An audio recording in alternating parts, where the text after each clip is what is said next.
And audio channels are on, and everything's all fancy and done and ready to go. Good morning, everybody. Good morning. Good morning. Jacob gets his sultry voice. Hi, how you doing today? Good morning, everyone. Let's steal that voice for our next campaign.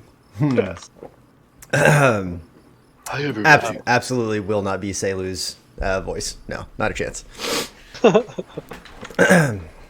Well, I was jokingly doing the old guy from Family Guy last night. You must lay on paper, boy. You want the popsicles?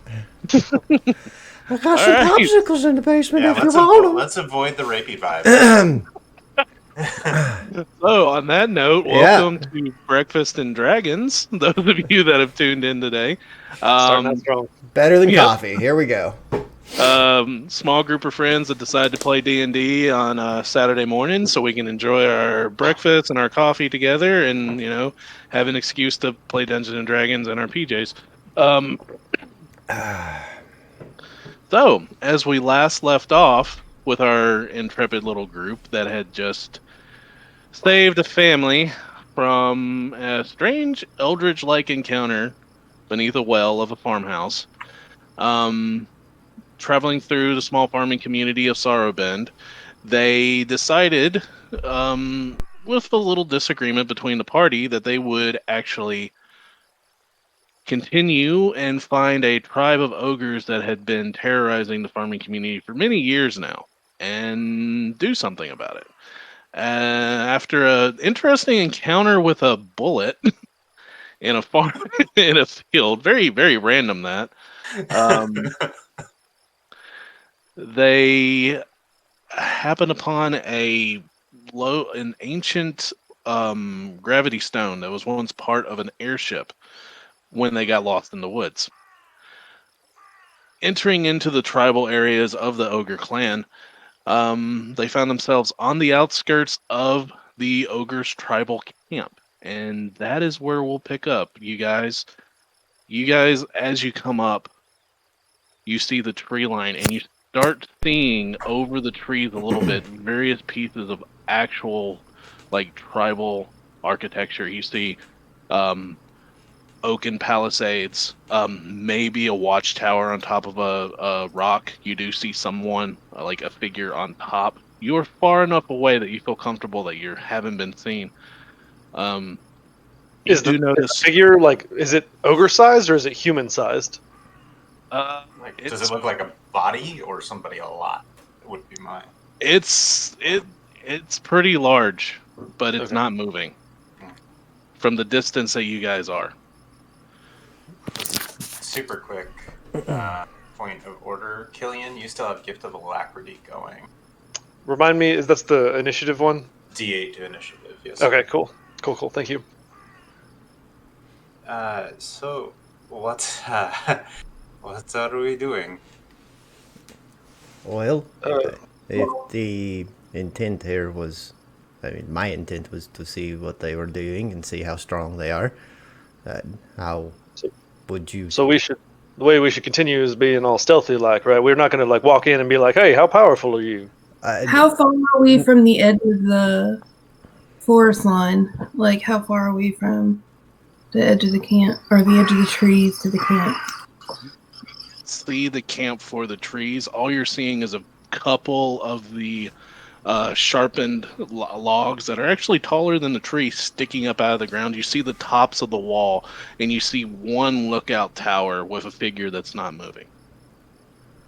Base rough distance. Yeah, out, let's see, 150 feet. You can see it just because it's clear day. So can I... I'm going to look at the party and say, I can try to get up there. Maybe a little closer. Would you like some company? I can send Tannen with you. That way we will know if there is any issue. Guys, okay, don't forget, I've got a bird, so let's... I was why don't we just do that about to mention Nix, if perhaps they could be useful for us. So yeah, I'll send out Nyx just as a scout, Okay. and I want to look through his eyes. All right. So your eyes cloud over, and you have the vision of a hawk. What do your hawk eyes see?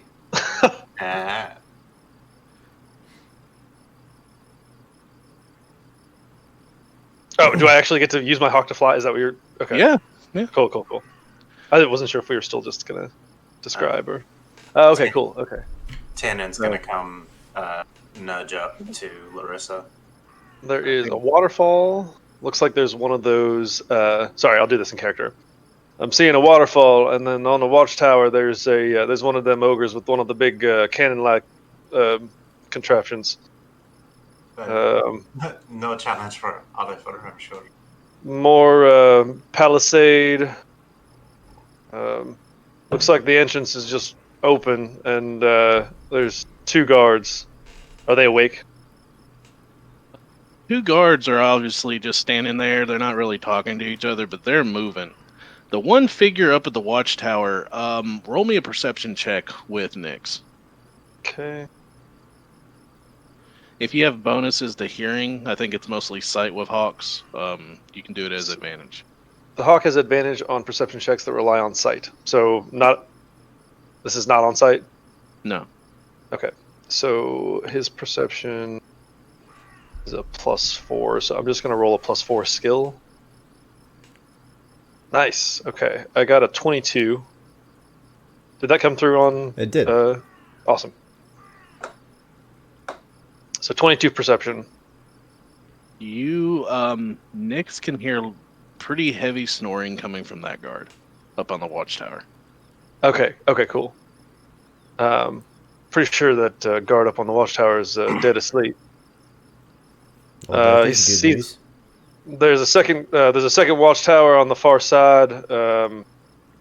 Looks like another one of those cannon ogres.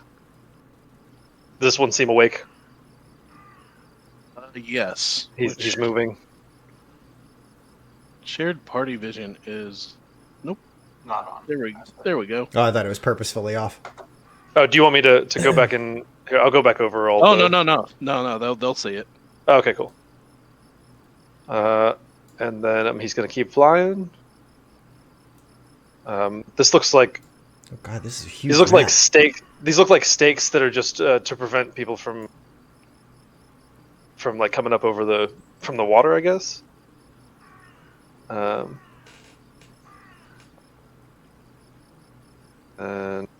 if I keep flying, I'm getting into the camp now. Nyx is cruising over the top. This is so cool. It looks like goblins. We've got a whole crew of goblins in here. I'm not sure what they're doing though. Is that what I'm seeing? You see several goblins that are taking their turns into the creek, and they seem to be like little bitty bears, like trying to catch fish and throw them up on the sides as they're being watched over by this very hulking ogre with a back of his head. And you can actually, Nyx can actually hear him. He's yelling at these poor goblins. He's like, "Get the big one! No, you get the big one!" As he's yelling at them for them to grab these fish out of the stream. Okay. I'll continue my scouting. There are 4 more ogres in here. And these ogres are just kind of milling about throughout the camp. What am I seeing over here? Over there, you see this pile of various different body parts of several different animals. You can't tell what. It seems to be a slaughter pit, as these goblins are just caked in blood, with another ogre that has a basket on its back as they're just throwing stuff into this refuse pile. And the stuff that they're throwing into this refuse pile, you can't even tell what it used to be. Oh, that's gross. Okay. He circles that spot for a minute, and then he cruises over here. More ogres. This looks like a cave. Is that right? There is a cave entrance, yeah. You There's do start to notice about this time that a lot of this tribal architecture and these buildings that are made are not just leather and wood. They're made of scraps of like ancient rusted metal and like pieces of structure Nice. interesting. that used to be here. Um, but as you start to go around and get closer, it does start to be apparent about right here, if I tap, what the structure is from. As you circle around, there is the remains of a. Killian, you would know this with your architecture background or your Archaeologist background. Yeah, zone for a second. That's the remains of an airship Oh shit! Okay, cool. that once crashed. That looks like it once crashed into the side of this hilltop. All that crazy thing that we found last time. That levitation stone was probably from this. This is fascinating. What else do you? He can't hear me. Yeah, no, I can still hear you. No, I think, right? If your senses are through your familiars, okay. like your senses are gone. Okay, so I am legit talking to you. This okay, is I'm like, just. oh wait, shit! I know better. So yeah, so I'm like, there's a cave deep in the back of the camp. Oh, whoa! There's some kind of airship. It's crashed. Looks old. It's been cannibalized. The metal pieces are used in some of the tents and constructions around the camp. Yeah, this ship's been stripped. Like it is mostly metal skeleton. Looks like it's embedded into the mountainside. I don't know what brought it here, but it's been here a long time. Roughly, how many ogres do you think you see? Again, he can't hear me. Dang it. Fortunately, I'm like, that probably is good information to tell them. So, so after about 15 seconds, I'm like, awkward silence. yeah, I'm like, looks to be about, I don't know, maybe 8 to 10 ogres total. At least visible. I don't know. There might be other ones that are back in the cave or hiding in the tents. And remembering what the heck I have as a character, I take a moment and focus my mind into Killian's as he has given me permission, and you hear a voice in the back of your mind. Friend, that airship is from, I think, my time anyway. Are there any markings or anything stands out amongst it? Let me do a flyby. I'll find out. Everyone else hears that, but you don't know what the hell I'm talking about. So I'll fly. I'll have Nyx fly real close to the hull of the ship. He can even land on top of it for a minute if he needs to take a look around. Bill, You're muted, bud. I mean, roll me a stealth check for Nyx at this time, just to make sure that they're not noticing. Keep it spicy. Yeah. All right. What is your stealth? Stealth is a dex roll, so I think it's just +3. It's a 14. Double nines. They don't notice anything. Not bad for a familiar.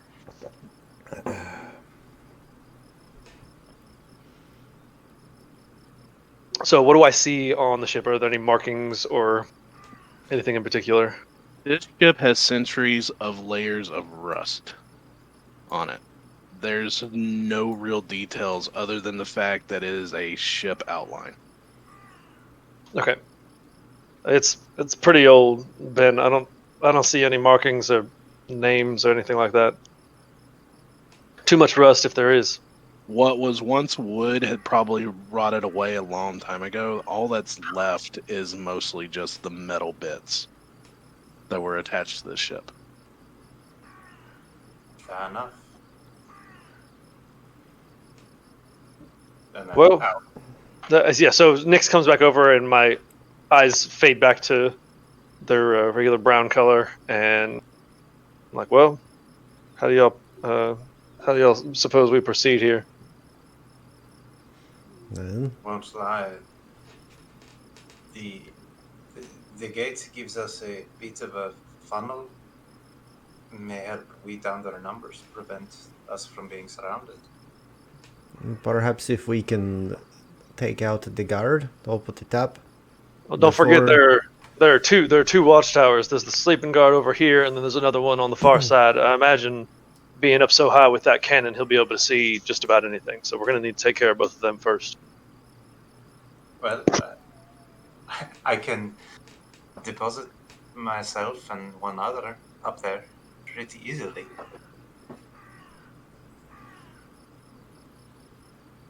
I'm wondering, you know how I do. my pistol here tends to blast people back when I hit them. Indeed. Wondering, Would it be possible for you to do that and blast them back towards us at the ground so that we can finish them off? Or even the spikes. That well, may that work too. was my thought. Yeah. So I'm gonna do one more flyby with Nyx here. And I don't know. Judging from the angle, I don't know if I'd be able to make him hit the spikes, but I could. Pretty sure I could knock him into the ravine here with the where the river cuts through. How far down is that gap or the river? The river, I'm gonna say that this is like a spine of rock, and if you're moving Killian that close, I'm gonna need a stealth check. Oh no, sorry. That's supposed to be Nyx. I thought I grabbed Nyx. That's my bad. That's what I thought happened. Sorry, That's what I thought happened.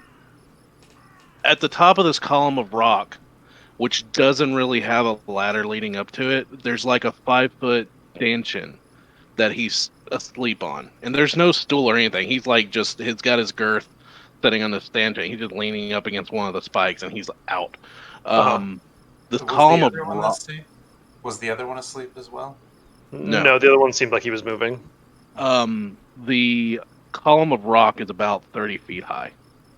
Okay, and then so the river just runs straight through the camp. It's not like a canyon or anything. Mm. Okay. Because you saw the goblins are going down, and they're like wading into the water and throwing these like fish. Right. Sorry, I forgot about that. Yeah. Okay. And the giant ogre with the baskets on is like picking it up and putting it into the back of his basket, and some of them are like blah, blah, blah, blah, and falling out. Hey, Oliver. Yes. How would you feel about arriving with a splash? A bit of pizzazz, if it were. You could be a mighty distraction, my friend. What do you have in mind? You and I could make our way into the middle of the camp very suddenly. Perhaps catch them off guard, and then... I don't know if that's a good idea. There's at least, just visible, there's at least 6 ogres in the camp, and we don't know how many more are in the tents.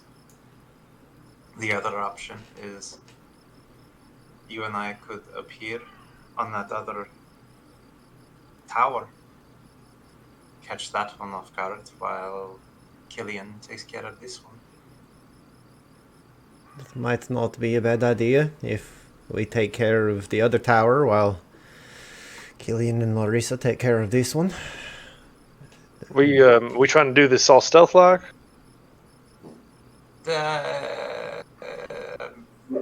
We could try.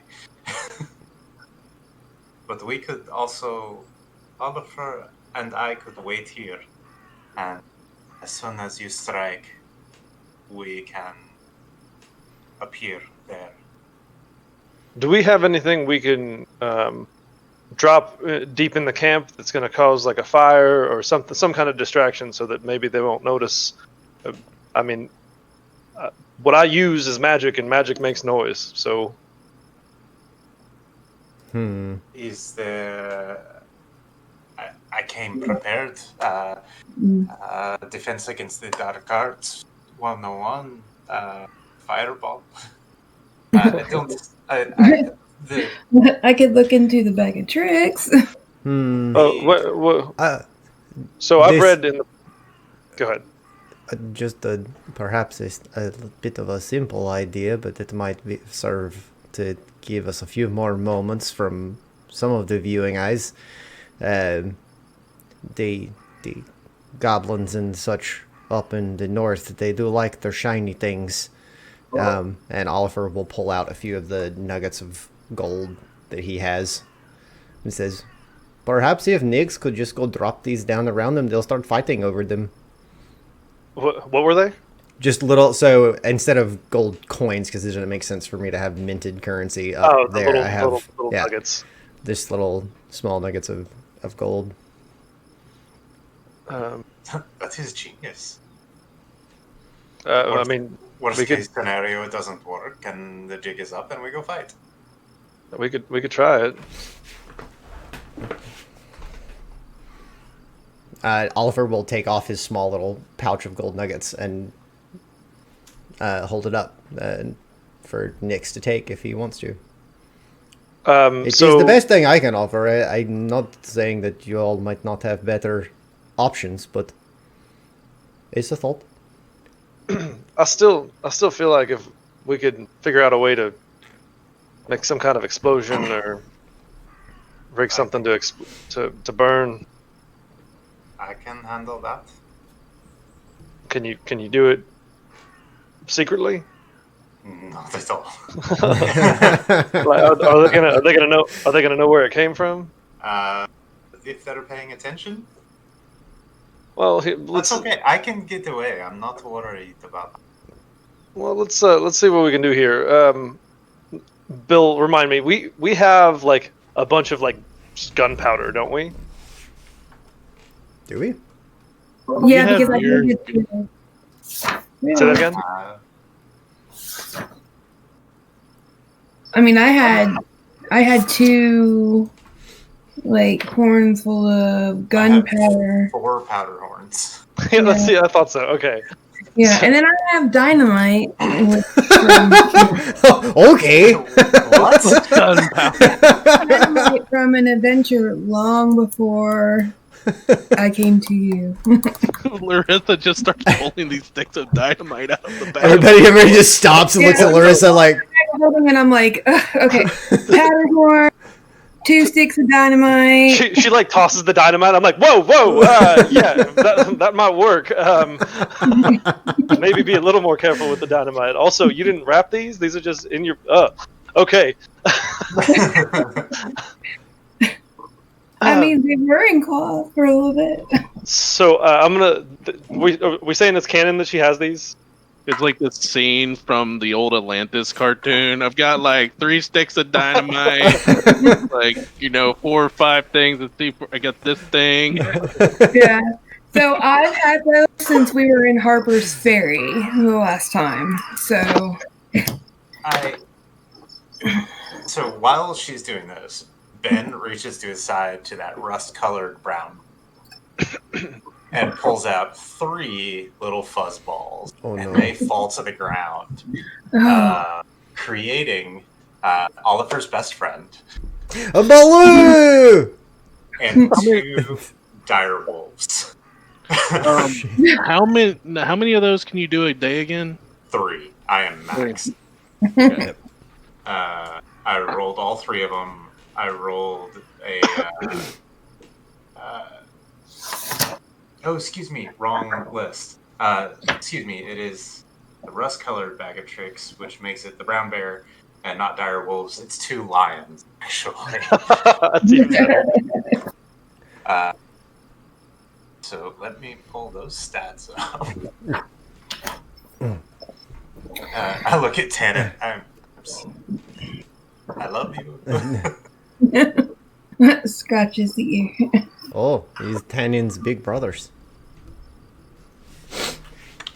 The other one is the one, the direwolves. So. That drag and drop. Yeah. Yeah, man. You see how easy that is? Yeah. This is the. Oh yeah. Okay. I beautiful. got this. I look at all three of them and go. Oliver like leans over his shoulder and says, "Please be quiet if you can." And they do actually understand Oliver.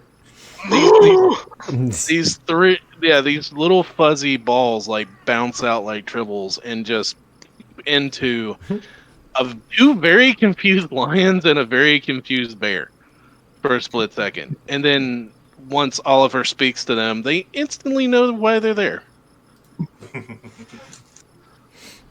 Wonderful. So, well, that changes things a bit.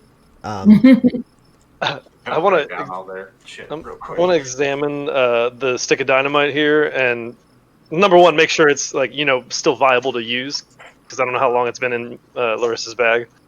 It's been in a bag of holding. Okay, cool.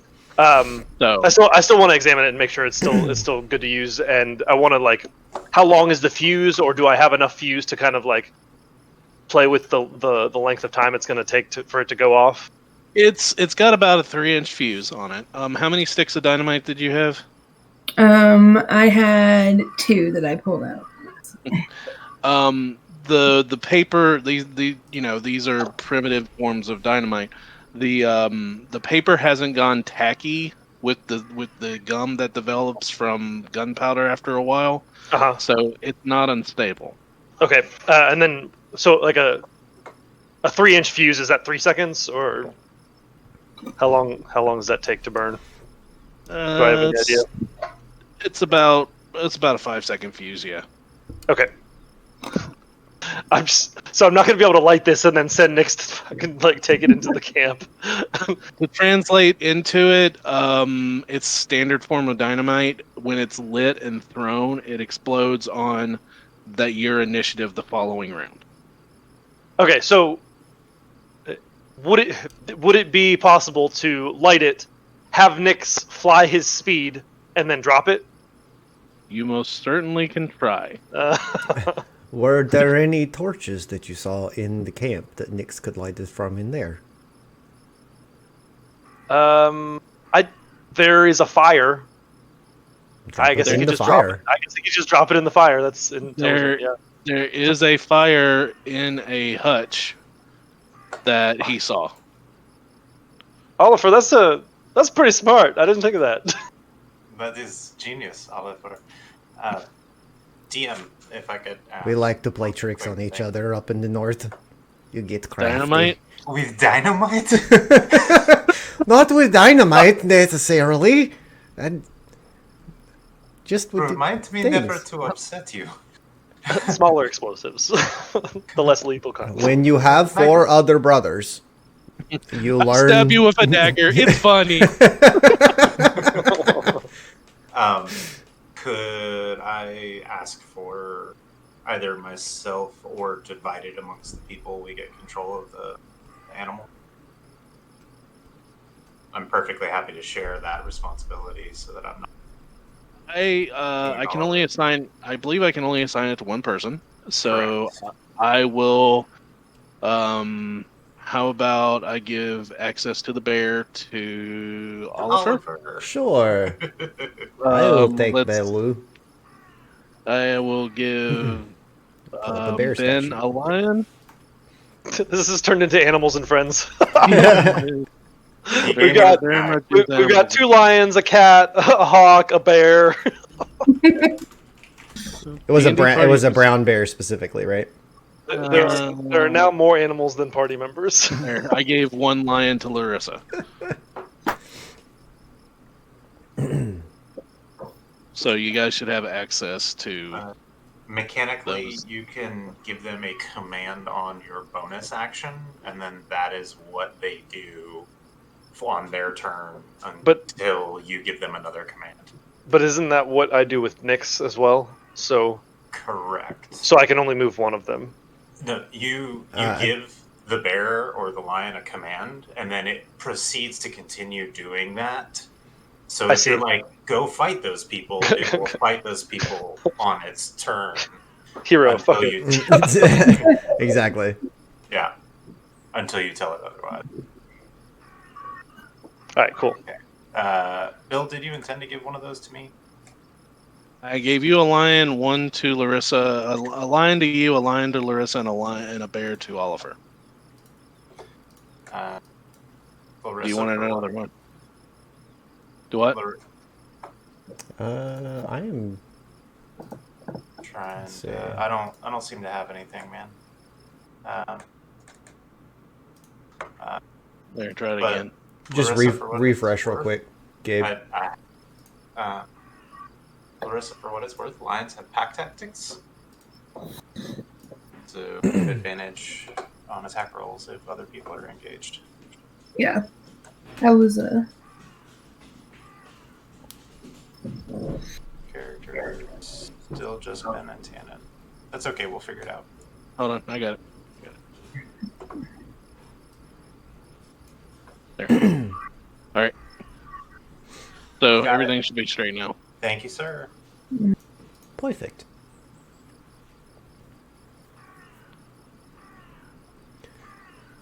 All right. Well, what? Right then. So What's the order of operations here?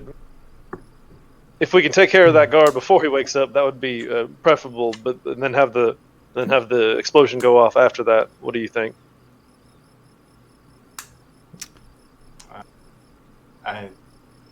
I think that's a great idea. I would agree.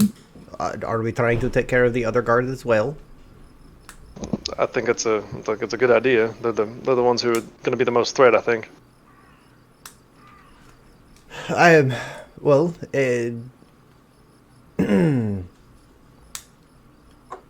do we want to go take care of the other guard like you mentioned, and we can send the animals in following the explosion? Well, if you and I go take care of the other guard, we are visible.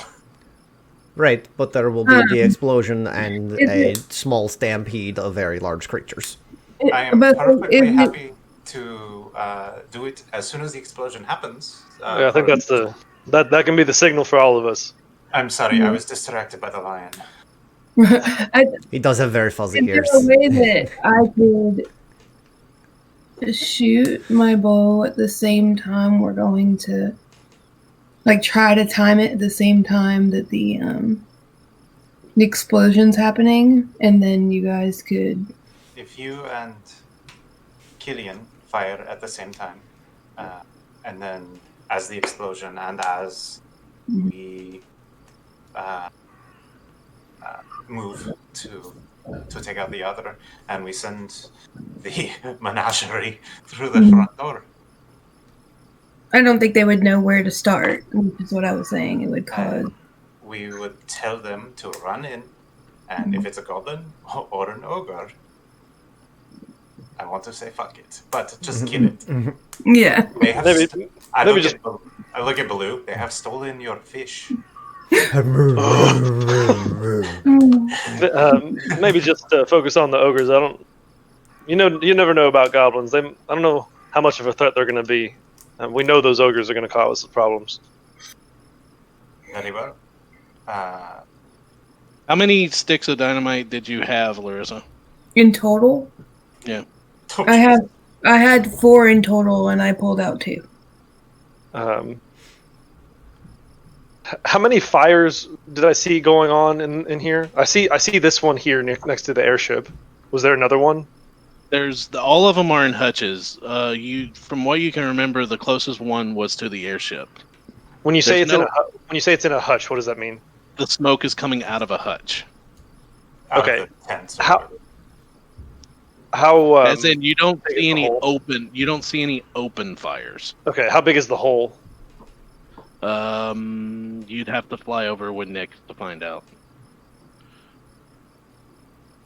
All right. Nick's. Give me 1 second here. Okay, just to read you the rules on dynamite.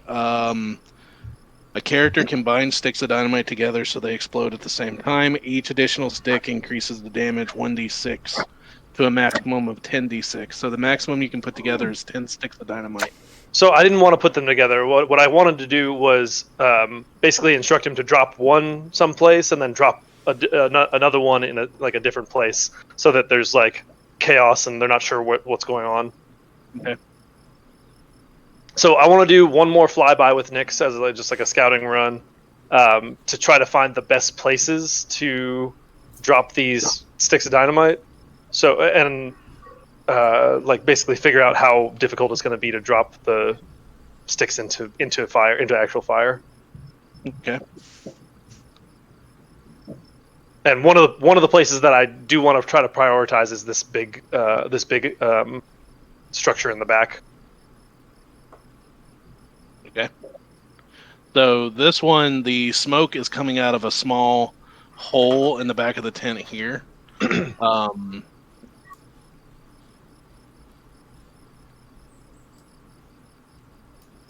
So if Nyx were to land with the dynamite in his mouth, would we be able to just like drop it in there? Now, how many sticks of dynamite is he carrying in his mouth? Well, I figured he was just carrying one in his mouth and one in his talons. I've got 2 sticks. Okay. Roll me a stealth check to see if these ogres notice a hawk flying into camp with carrying sticks of dynamite. Oh, no. This is just a scout run. This is just to see if he actually is able to drop the things in the hole. He should be able to, like, work it in and drop it. Okay, cool. So once I figure that out, I'll have him come back to me and actually take the dynamite, and then we'll go from there. Oh, so we're doing this. Okay. Okay. I will Like look at the lion. Did you think we were just joking? I will look at the lion and say, command it to, as soon as the explosion happens, run in and when you hear boom, destroy all of the ogres. Run into the middle of the camp. Destroy all the ogres. I'm gonna give my lion the same command after I start hearing Ben talk to his lion. But I'm gonna be like, "It's okay, little lion." Little, No. he's as big as you. Now, I know. Baloo, there's going to be a large kaboom, and then I need you to run in and find anyone that has a big piece of metal, looks like a cannon, and attack them.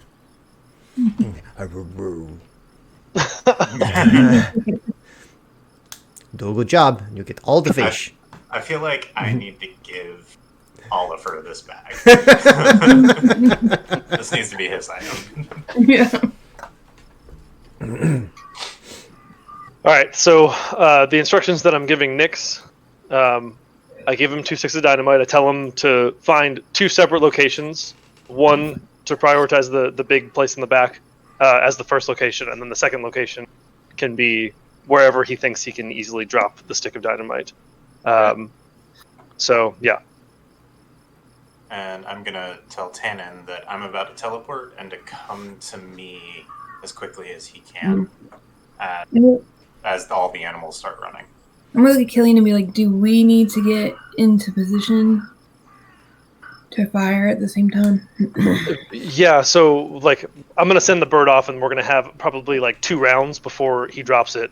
And then if it takes, like, a 3rd round for the dynamite to go off, we'll have 3 rounds to get into position, basically. Okay. Is my guess. It might be 4. Oliver work good here. We can stay. However, So we will be just prepared. appear next to the other guard. Yes. Yes. All right. Oliver then draws the greatsword off of his back and just stands there ready to swing. So, where are you dropping this dynamite? This is going to be ridiculous. All right, so the first one This he's can going to try to only go drop. well. He's going to try to drop in the big tent, the Okay. one he scouted. All right. So, give me a stealth check to see if any of these ogres and goblins notice a hawk flying in carrying 2 sticks of dynamite. It's fine. What is your stealth? Do It's I a still plus 3. have arcane component? Nope, I'm out of pearl.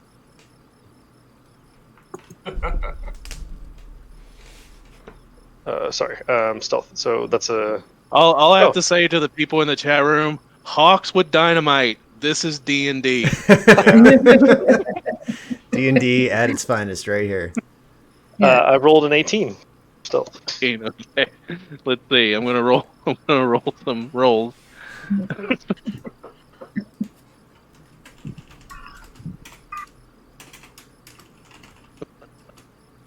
Quick question for the GM. What's that? Last time we did a summon out of the bag, we just had it operate on my initiative, but after me. Do you want to keep doing that with these guys? So, like, Yeah, my lion would go right after me. Just keep it simple. Okay, cool. All right. Surprisingly, with all of these ogres, the highest they can roll is a 17. Ha! Nix, you stealthy little hawk. So you land. You said you're prioritizing the large tent. He lands on top of the large tent, one stick in one talon and one stick in his beak. What do you do? Okay, so during that flight time, we would have been like moving to get into position. Me and Larissa, at least. Okay, Yeah. so I imagine that took like 3 rounds or 2 rounds to get there. okay, as you guys can see me pinging, there's a tree line Yeah. here. If Yeah. you cross that tree line, I'm going to need stealth checks. Okay.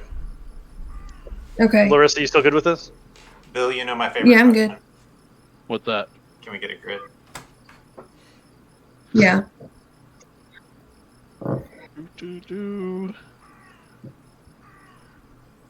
Oh man, that was almost a nat, but it's an 18. There you go. Okay, let me. Grid's My up. turn.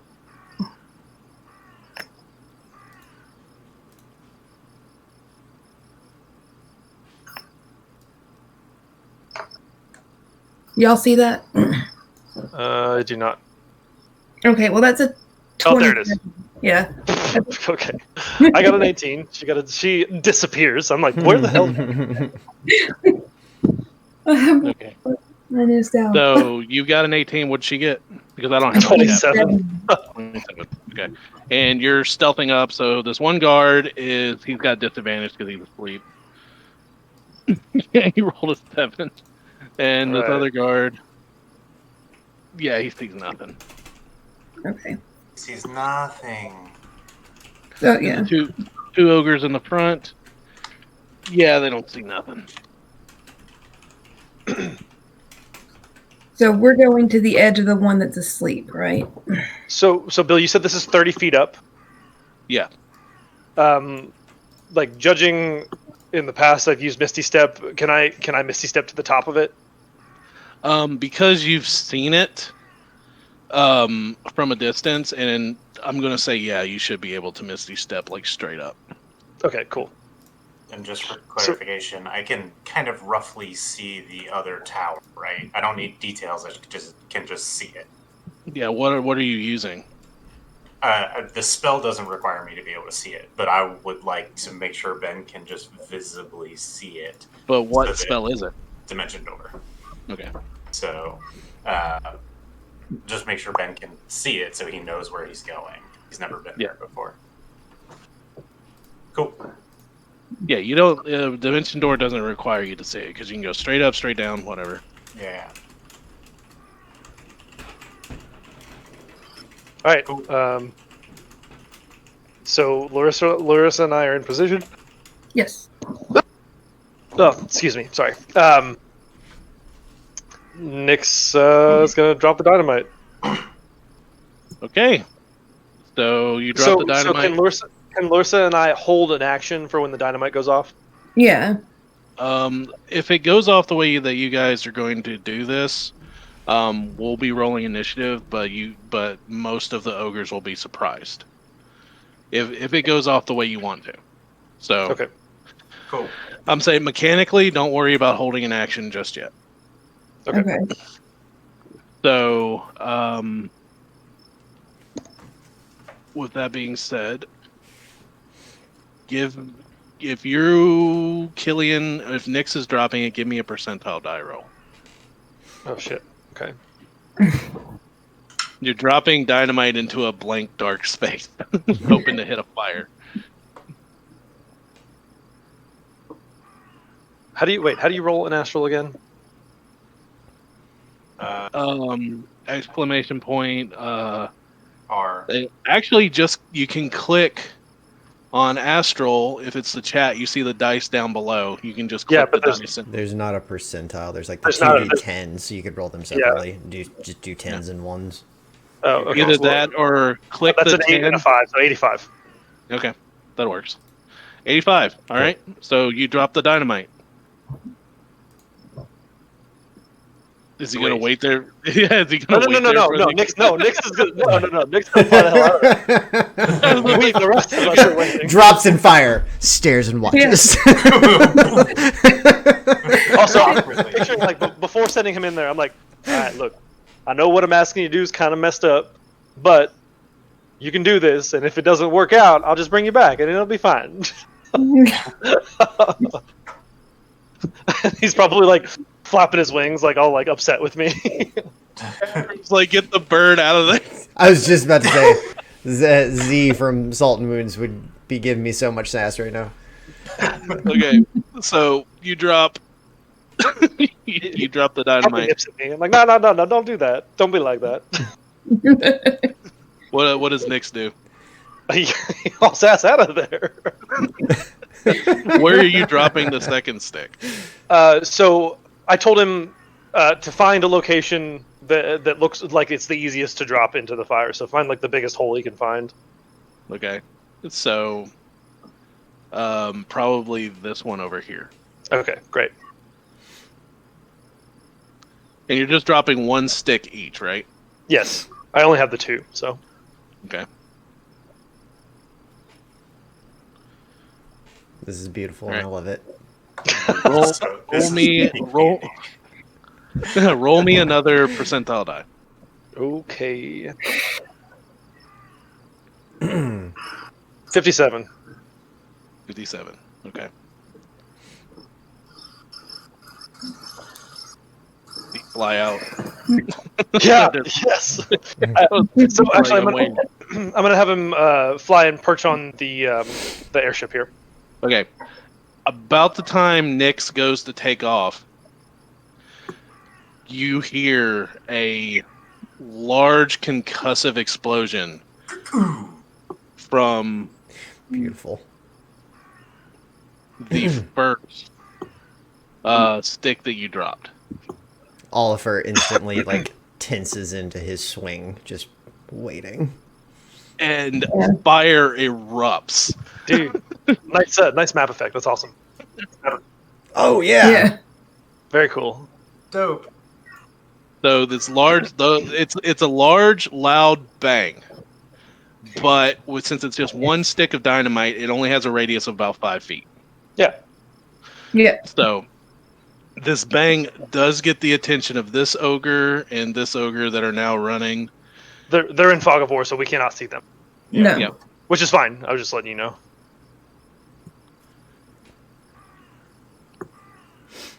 Okay.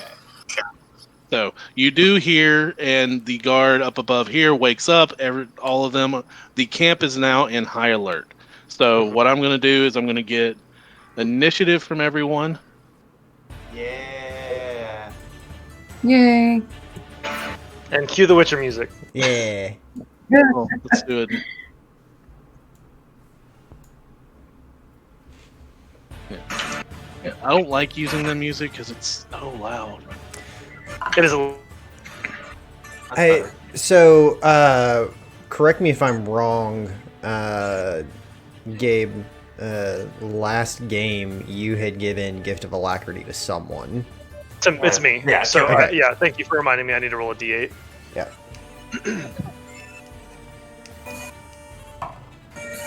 Okay, so plus 5. So my initiative is a 16. If that is too loud, let me know. I just turned down my Chrome. We're done. Yeah.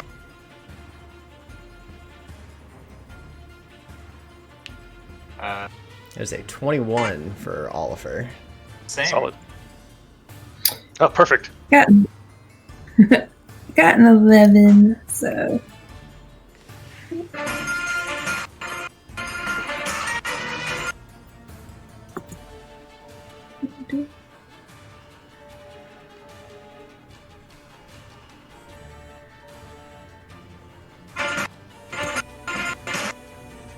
Hey, Triple dust.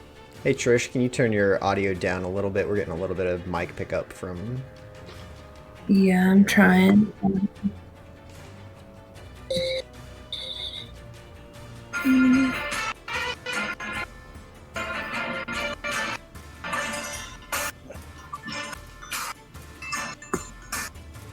If you're able to switch to a headset, that'll cut out the issue. Yeah. Yeah.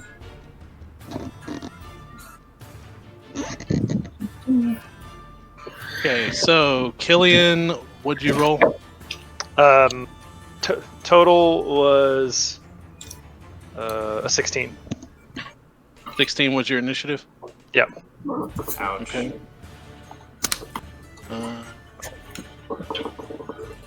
Oliver, what was yours? 21. 21? Mm-hmm. Okay. 19 on the die plus 2. Larissa? 11. Low rolls. Ben? 21. What's Ben's dex? Tannen and Simba. Simba. What I is legit named it Simba. what is Ben's dex? +1. Okay, so Oliver will technically go before you. And Killian, yours was what was yours again? So I can put it in Nick's. 16, yeah. I rolled an 11 plus the 5 from Gift of Alacrity. All right, and Larissa's was 11, Yes. Yep. and Oliver's for Baloo. Oh, I did not roll Baloo. Sorry. No, it's yours. So 21. 21. Yeah. Okay, so I should have those in In the tracker. combat tracker. Yep, in Cool. combat tracker now. I love this new pop-out window for the chat where you can just collapse it and it doesn't pop back out when you're when you mouse over it. Yes, I love the upgrades they gave out to Astral this week. Yeah, and I saw that they added some stuff for GM mode as well, so it works a little differently now. Okay, so all right, top of the round. No, he is not. He is not an 88, and that is not a 24. Whoa, where did those come from?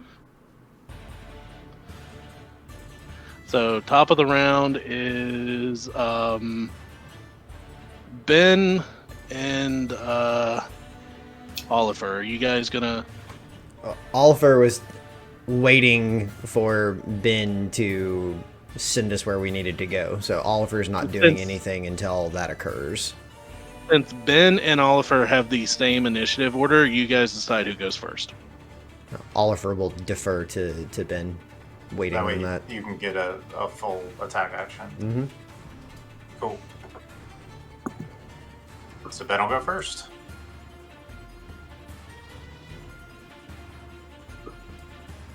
Alright, channeling his future sight, and that ring that he wears on his hand flashes in a green aura, and little runes start spinning around it as he uses a charge of the Ring of Ivan, and he reaches up and places a hand on Oliver's back as he's standing just behind him and says, "Okay, let's go."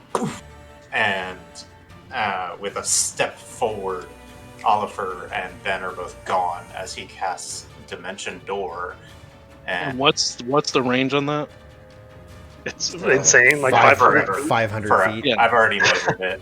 Yeah, I figured it was like I thought it was nuts. So the goal is to put me and Oliver on this platform on kind of this edge of it. Okay, it'll be a tight squeeze, but yeah, you guys should be able to fit up there. Okay. Do you mind grabbing us and throwing us down there? No. Okay. Are you fine. are you taking the animals with you, or is No, it no, just... no. Just me and just me and Oliver. So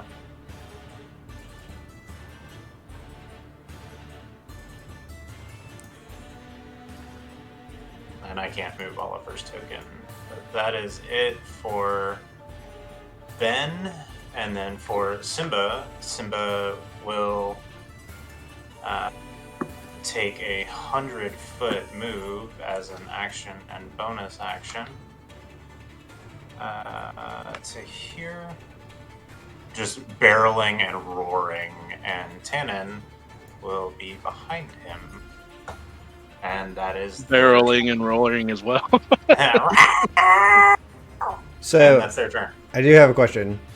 Specifically, I had stated that Oliver had tensed and prepped a swing for being sent where he needed to go.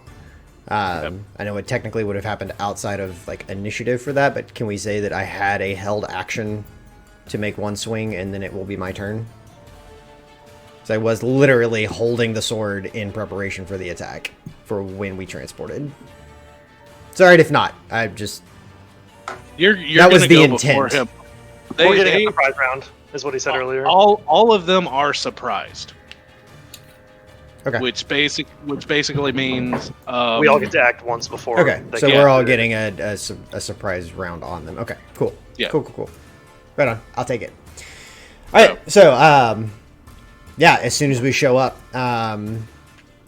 this is probably the first time that, as he runs away, this is probably the first time that Ben would have been this close to Oliver, but Oliver will bonus action go into a rage.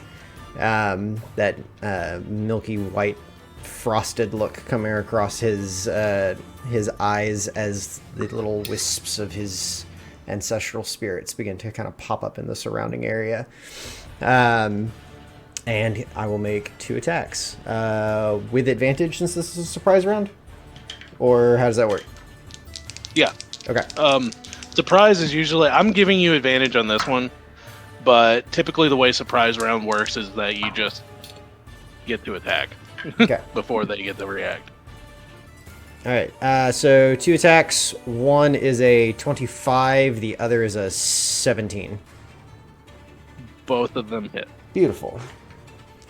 So total damage on that. To reroll those. All right. So that is 9.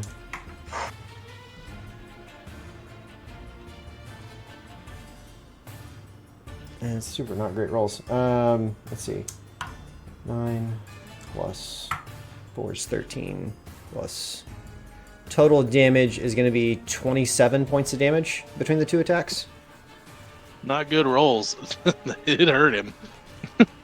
He takes both attacks and he kind of screams and bellows and yells. We didn't catch that, bud. Yeah, none of that came through. No, that's fine. He kind of yells and screams. He says, "We're under attack." All right, that's action and bonus action for me.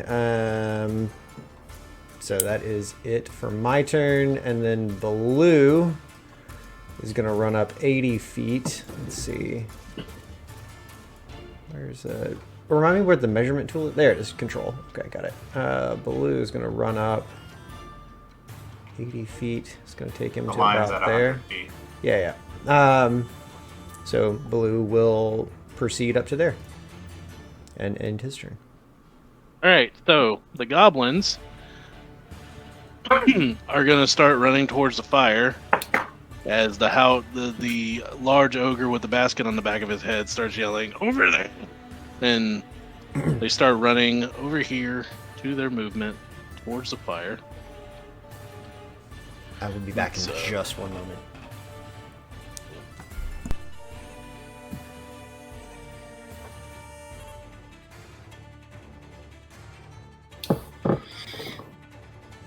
That is going to be the goblins' turn.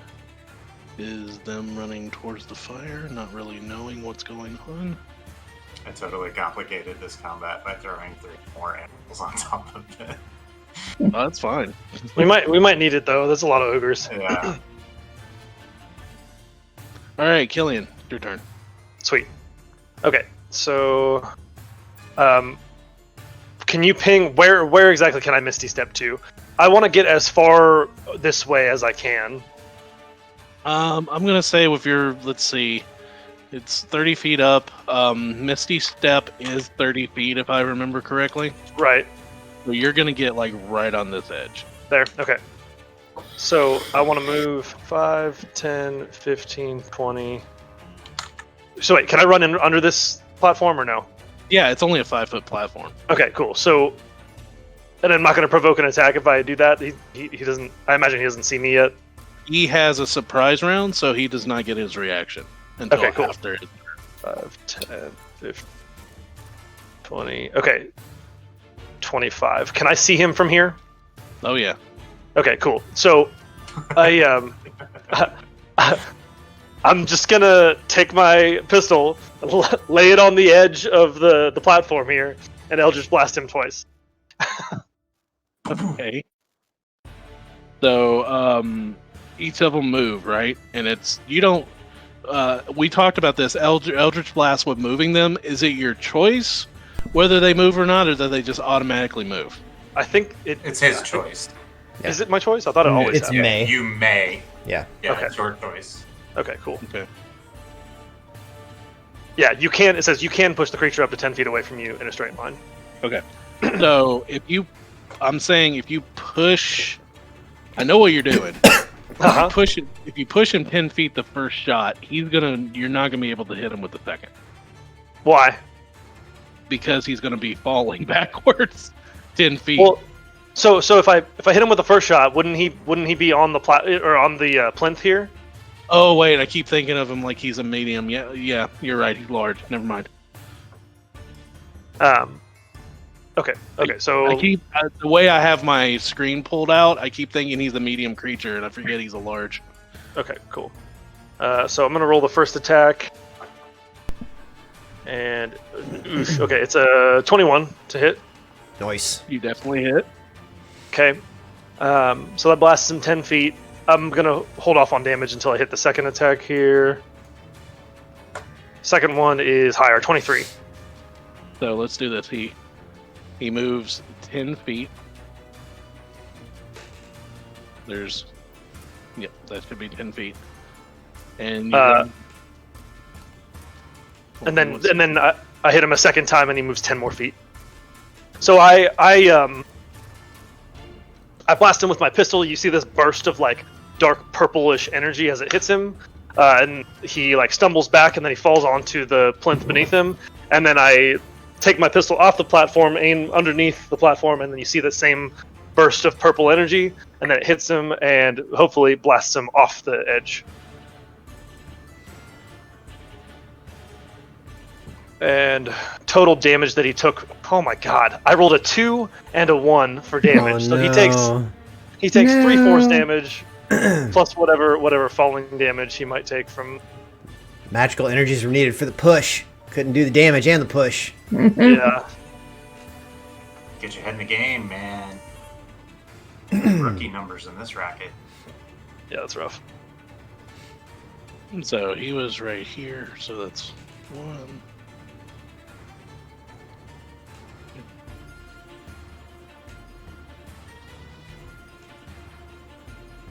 So yeah, he's right there. I'm going to say he falls halfway down the column. He's going to take at least 2 more. So he falls about 20 feet down. So he's going to take 2d6 worth of bludgeoning damage on top of that. So that's going to be a 9.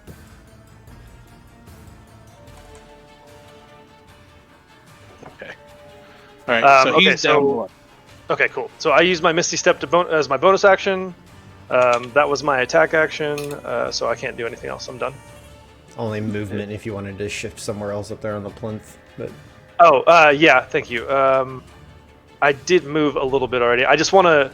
I'm gonna move like here so that I'm kind of. I want to be behind this pillar, so I'm like obscured from the rest of the camp's vision. Okay. That should be the last of your movement, I think, right? Yes. Nyx is gonna stay where he is. He's just gonna kind of watch what's happening in the camp. Okay. All right. I'm done. Man, I can't believe I rolled a 2 and a 1 for my damage. That was awful. So Hey, how Larissa. far? How far did you say he fell down, Bill? He's not on the ground, right? He is 20. He fell 20 feet, and he is prone on a ledge. So you have disadvantage to shoot him. No. Mm-mm. Do I? Yeah. Yeah, because he's prone. And I can't use my Misty Step because I have the lion. Yeah, you can use the Misty Step. Who says that you can't? Because the lion moves on my bonus action, right? No, the lion, like, you can give it a command on your bonus action. But you already gave it that command. Yeah, but otherwise it just keeps carrying out the same command. So, Okay. like, if you did the same as we did to, like, just send him into the fray, then that's what he's going to keep doing until you spend a bonus action to tell him something else. Okay, so then I'm gonna Misty Step up to the ledge where he is. And then I'm gonna attack him with my Summer's Dance. Nice. And that's advantage, right? Yes, you do get advantage and sneak attack because he's prone. Yeah. So the first was a 12 and the second was a dirty 20. Nice. Yeah. The dirty 20 does hit. I don't know why I did that in the chat window. But we'll, so 8. And then that's 6 for that.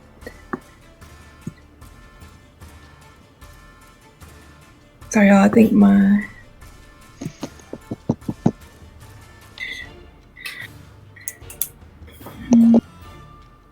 so that's an 18.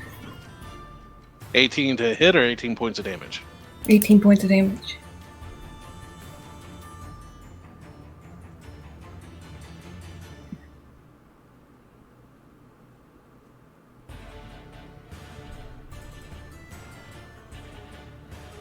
All right. And then,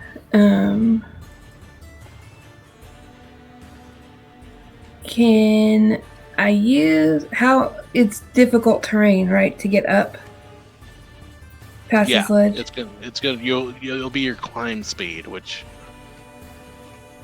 you'll have to climb. I'll have to climb.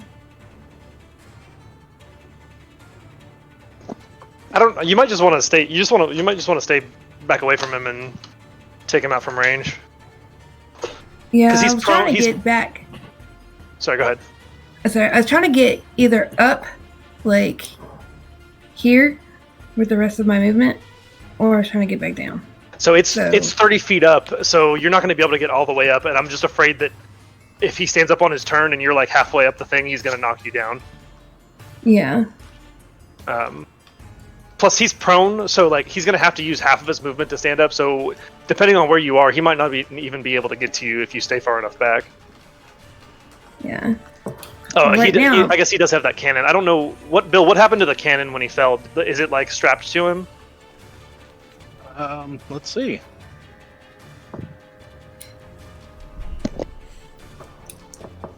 The cannon is laying near him. Okay, so he does have his cannon. So that's I don't know. Maybe Yeah, getting I don't know. in I'm like, I range think is- I'm stuck because if I go down, If you're if you do go into combat range or to melee range with him, more trouble firing that cannon at you. So that is a argument in favor of getting in his face. yeah. Well, I'm in his face now because I use my Summer's Dance. So, I guess I'm just gonna like end my turn because I'm afraid if I go up, I'm gonna get stuck up while he gets up. Okay, and the last command that you gave the lion was to run to attack. Yeah. Well, it was Okay. to go in. It was to go into the camp and attack, though, right? Yeah, it was to go into the camp and attack. Okay, so his movement is 50 feet, so he'll dash, so he'll run to here, Okay. and that'll be his movement. Nice. All right, Nice. so end your turn, Larissa. I did. Do the animals just get one action, or can they take their full turn to move? Can they double move? That's Yeah, what they they can just double did. move. Okay. That's what we just They did. move yeah. and dash. Yeah. Okay, so. All right, so this guy stands up, and very dazed, very confused. Does not get an action this round because he was surprised. And he is going to still lay prone.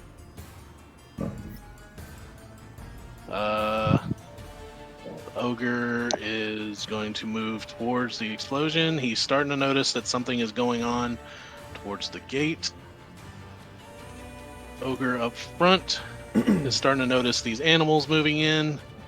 These guys don't really do anything because they are surprised. So, such a waste of turn for all these NPCs. Yeah. All right. Back to Ben. Round 2. Surprise round is over. All right. Ben is super pleased with what he's accomplished, and then he looks up and realizes he's 5 feet away from an ogre. So, something more effective.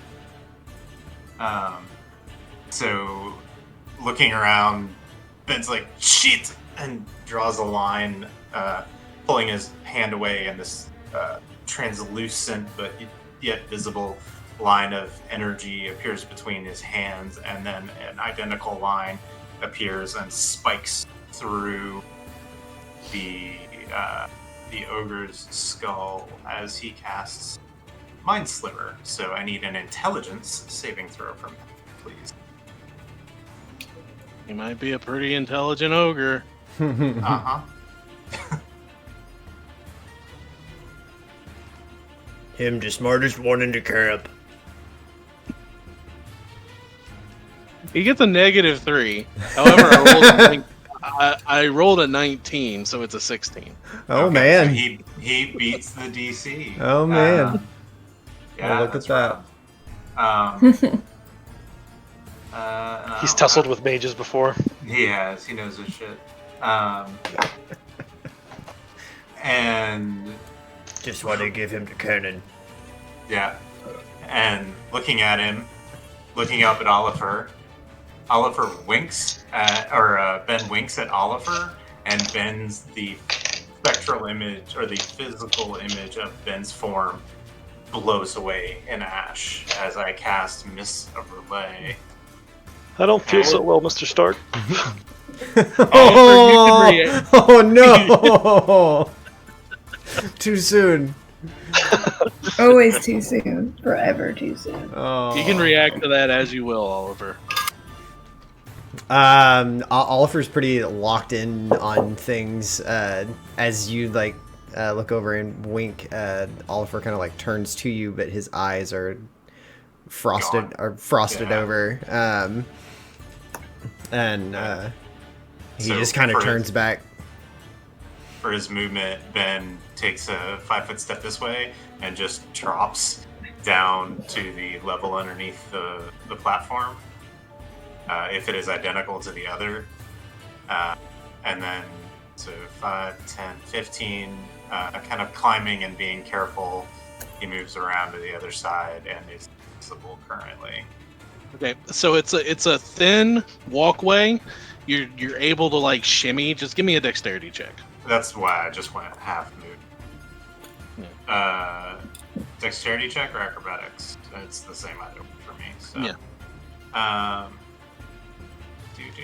20, natural 20. You Nice. it's more skillful than you ever felt in your entire life. You get around this loose rock and everything that's around this small platform. Okay. And then Simba. Oh yeah. So Simba runs to here. That pounce And attack. yeah, man.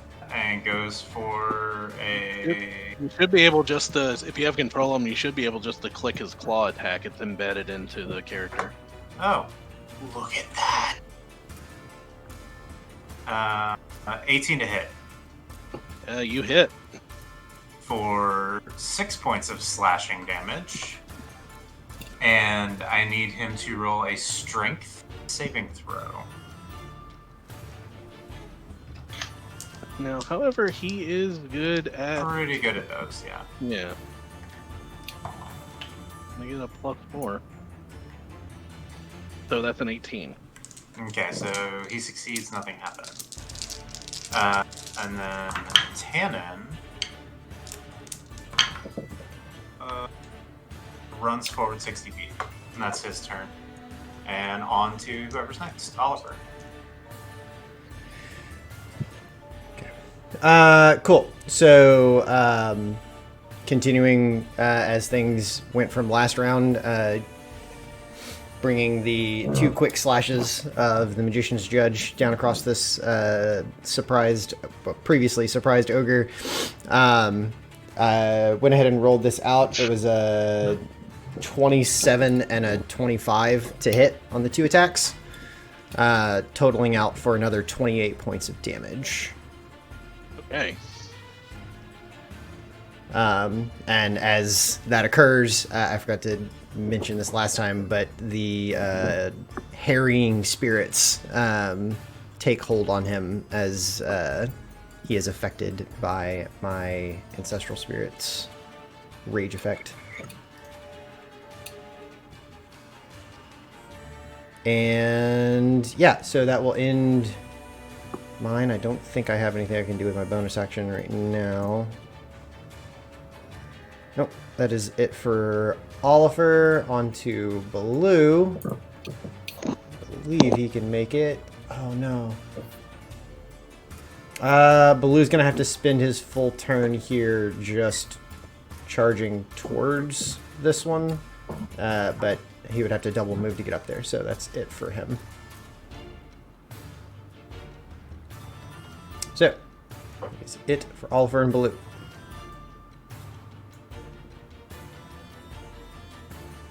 Hey.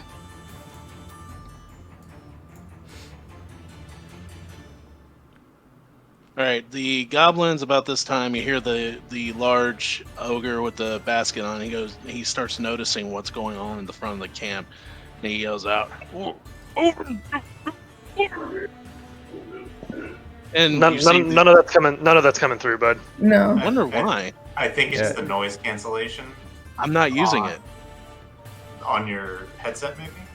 Because they come with their own. The mic's just not catching. Yeah, no, you vary out of tone. Weird. You vary out of tone too much, and it throws it out Every the time window. you start getting animated or loud.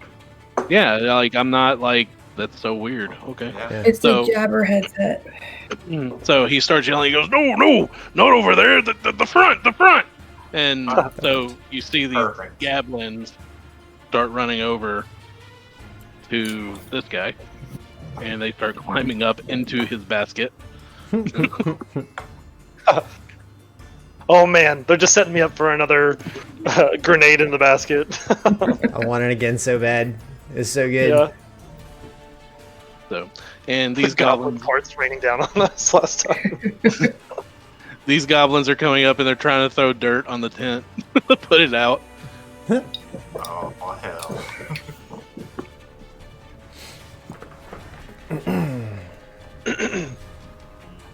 All right, my turn. Yep. Cool. So wait, has this second one gone off? No. Oh, okay. I might have. Interesting. Nyx might have botched that one a little bit. Okay. I'm going to move to where I can see this ogre. So 5, 10, 15, 20. Can I see him here? Yeah. Okay.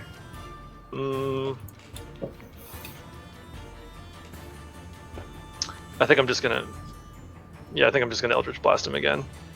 So wait, I'll ask Larissa. Do you want to be like up in his face, or is it okay if I blast him away from you? Either way should be fine. I mean, if I'm up in his face, I can use my rapier. If he's down below, I can use my my bow. So it doesn't really matter. Okay.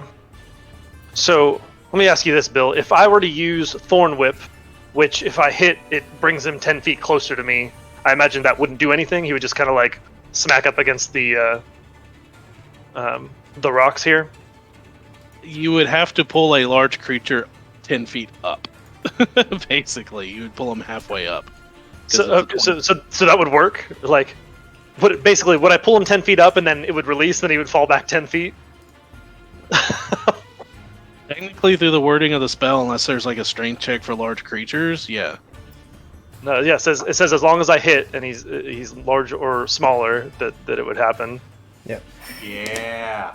Yeah. Okay. Let's do it. I pull out this like weird tube attachment for my pistol and I snap it on the end, and then I pull the trigger. You hear this pop, and I rolled a 22 to hit. You hit. Cool. So this like wire shoots out of the tube, and it wraps around him. And as it's wrapping around, you see as it's expanding, little like spikes expand as the motion causes the spikes to pop out, and they sink into his skin. And then as it like closes around him, we'll say it closes around like his like upper torso. I pull real hard, and you see those thorns sink into his skin. And I pull him up 10 feet, and then suddenly the wire snaps, and then he falls back down the 10 feet. And so he's going to take 2d6 damage.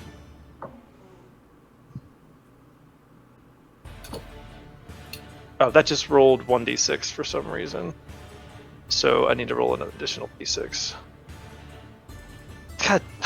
Okay, so he takes six piercing damage, and then if he takes anything from the 10-foot drop. 10-foot drop will take 1d6. I mean, it's Okay. something. Do you want me to roll that? Oh, Okay. That's fine. And then he's prone again, I imagine. Let me roll Hopefully. something. Other than saving throws. To be fair, I feel like you're probably about to be rolling a lot, so... Yeah. Not if I can do anything about it. As a bonus action, how's he looking? He looks like a very pissed off, like, big ogre that's been yo-yoed. So I'm going to say, come on now, finish him off to Larissa, and I'm going to give her a Bardic Inspiration. Nice. So you have a D6 Inspiration, Larissa. To my attack roll? To whatever you want. You get to choose when to spend it. Awesome.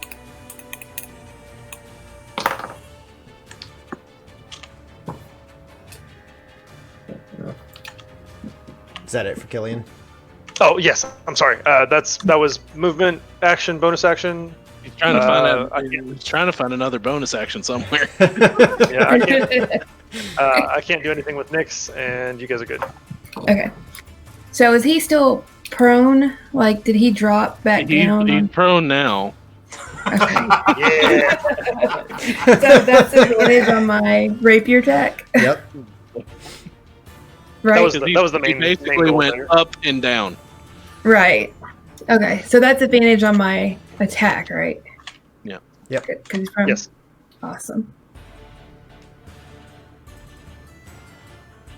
Mm.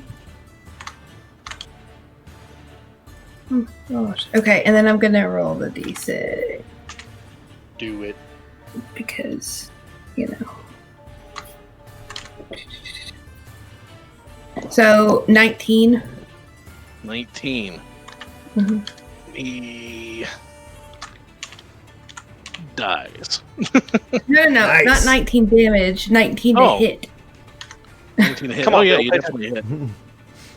Okay. Hey, you I was only need to like- hit him for 19 health though, and then he's dead. Yeah, yeah. So- At least you know. At least you Okay, know so how much health there's- he's got left. Yeah, there's 8, and then Give me that good sneak attack damage. I know. There. Hey, yeah, that'll do There it. you Yeah, Holy cow. go. So how much? Nice. it 20 something. Yeah, 24 total. 24. 24. Maths. Yeah, I can math. Nope. yeah, it's well over 19. How about? Boom. Rogue's doing rogue stuff. Yeah. So you see my rapier just slam straight into his chest, and pop out. We comboed him pretty hard. That was good. We did, yeah. Hey, Teamwork. that's Oh, good. I feel bad. I feel bad for that ogre. He wakes up to being shot off 20 feet off of the damn column. Gets yo-yoed up and down, and then this tiefling just shows up and pokes him twice. I am going to.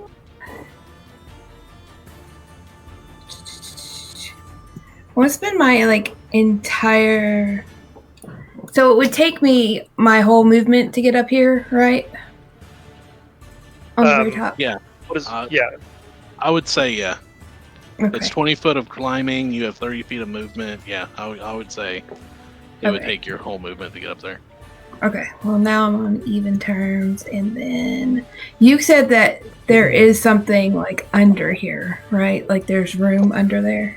Yeah, It's yeah. It's like a 5-foot platform, so there's about 5 feet of open space that you can move under. I'm gonna use my hide bonus action Oh, that's smart. and pop myself down there. Okay. Nice. And do I have to roll? I don't have to roll stealth for that, right? Because it's my bonus action. You still need a stealth roll. Yes. Okay.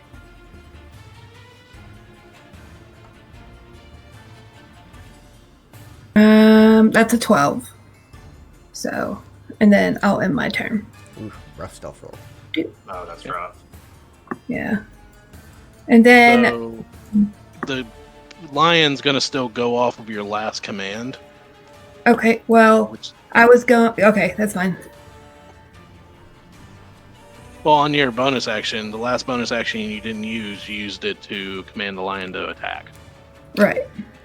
So I will. Let's see. If you want to, you control him. You can do the claw attack if you want, Oh, or okay. bite, or whatever. Or bite. Okay. Wait, no, that's not how it works though.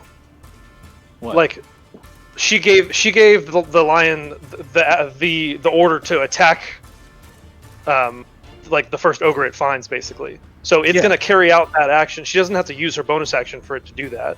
Yeah, that's what Yeah. I was saying. Yeah. She just used her bonus sorry, action I to thought you were hide, saying- so... I thought you were Yeah. saying the opposite of that. Okay. Yeah. No.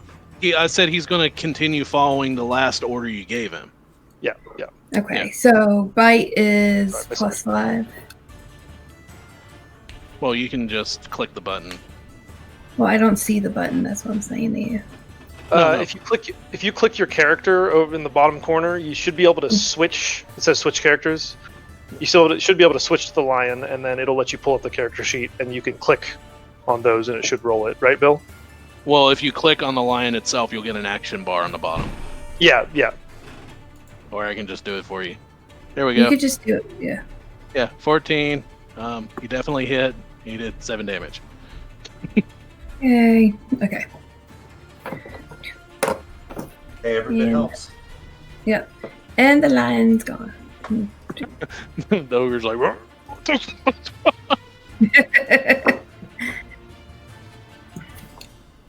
All right. So, next up.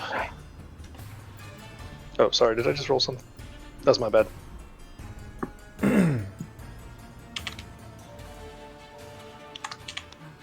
Okay. All right. So this one, one ogre deep in the camp, starting to notice what's going on. He moves over here. His full movement, and let's see what's the range. Sees Oliver.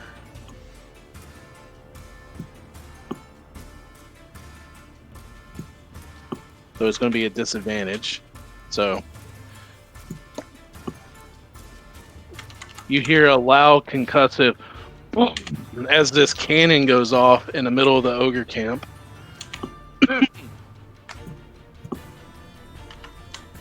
Does a 15 hit you, Oliver? 15 meets my armor class. Okay. No. As you are hit with a cannonball.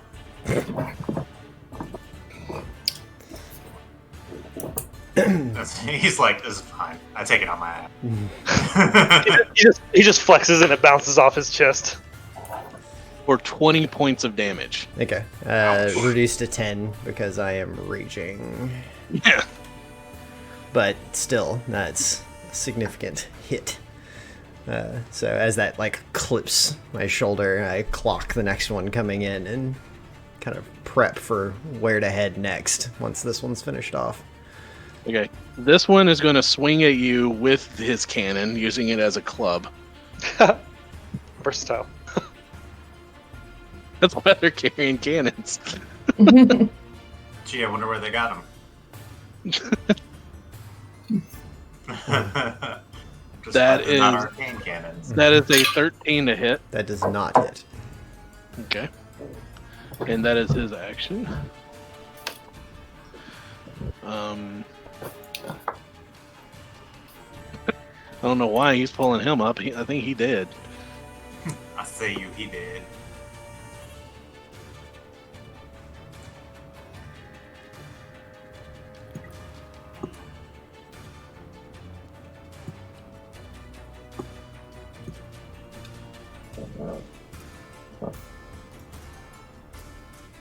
Alright, so this one is going to start moving forward.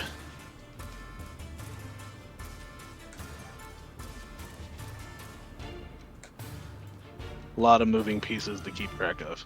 Sure, dude. It's exciting. This ogre starts moving forward with his basket on his back. This ogre moves up, starts ordering the goblins into his pouch. These ogres notice what's going on. They are not paying attention to the tent that's on fire anymore, and they're starting to move to the front of the camp after they hear the cannon go off. This ogre here is going to take one swing at the lion in front of him. What's the AC on the lion? Not super high. 12. 12. Oh, he might hit. Wait, did Nope. he move? Do what? Did that ogre move? The one in front of the No. lions? I moved him just to keep him in my thought. Sure. All good. So he rolls an 11, barely misses. Oh man. And Simba's like, not today. I'm gonna move up right here. He's gonna swing, and he misses as well. Oh my god. I'm here for this. Simba putting in work over there. Yeah. Guys, this is easy. We got this. And then, What could possibly go wrong? all right. Dragon comes out of that cave. Right.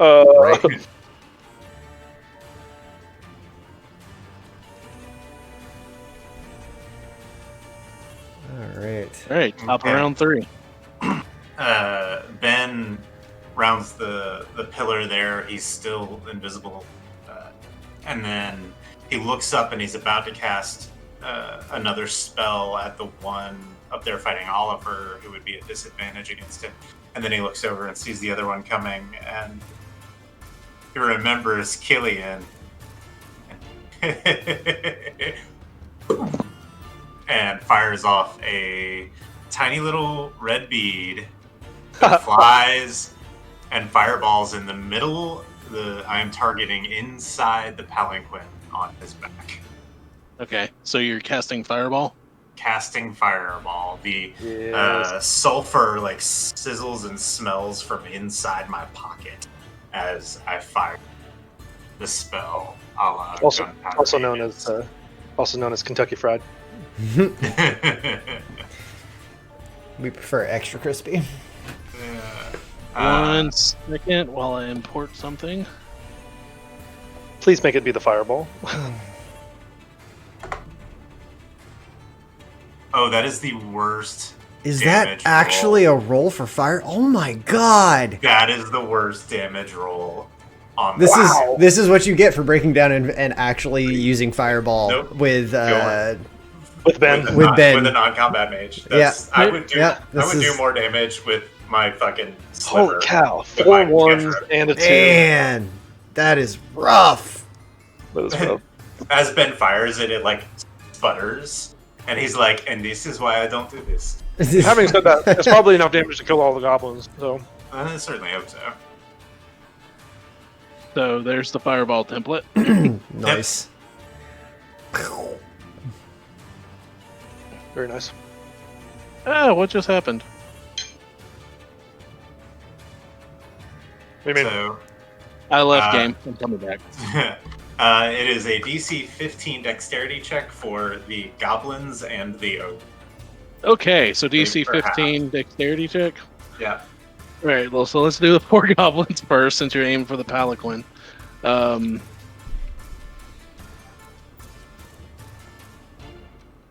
Like I know I've got another D20 up here somewhere. Yeah, I'm going back to physical dice. Okay. Well, they get pluses to dexterity, so. Yeah, they're goblin. Okay, so that's an 8. That's an 11. That's a 4, and that's a natural 20. Okay. So that's 18 points of damage, or 9 for the natural 20. And then the ogre as well. So, just laughing here. 3 of them die or just right out. Just like, The other one does that combat dive away from an explosion, like in a movie, out of the palanquin. so you have 3 of these poor defenseless goblins Yeah, that they're just coming. bite the dust in the palanquin. And you do have a third that does the combat dive out of the fireball, but the ensuing blast of the fireball catches him and still toasts him. Oh, poor guy. He only had himself to blame. So, and then Sometimes the not ogre- even the nat 20 is enough. Nope. Sometimes the natural 20 is not enough.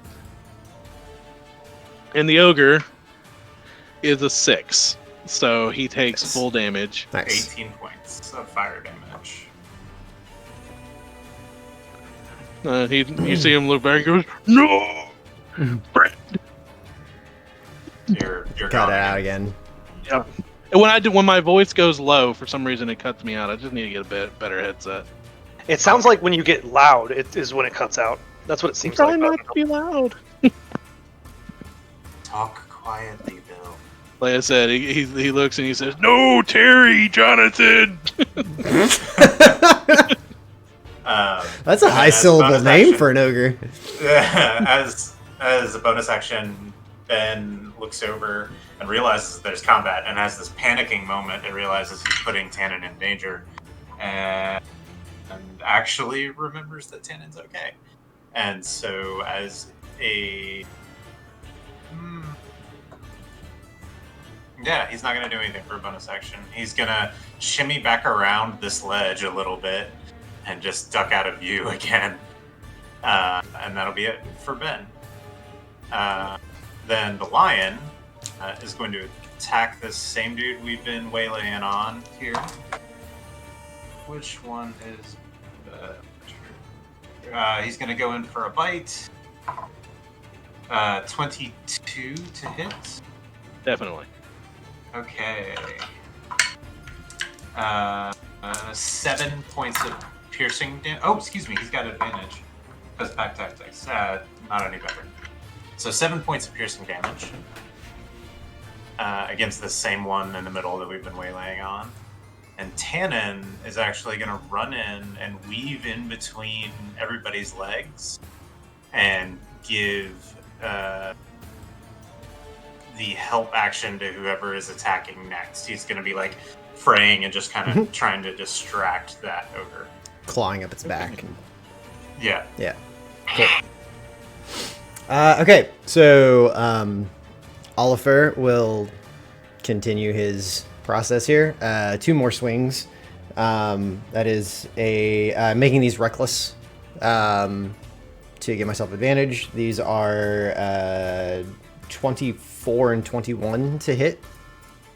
Definitely hit. Okay. And that will be a total of 8.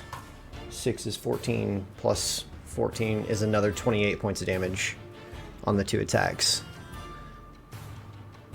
Beautiful. Right. So what I would kind of like to do with this is like seeing other things coming in, as he will like bum rush into this one as he slashes at it and like push it over the ledge as he does so, and just like literally ride him down to the ground.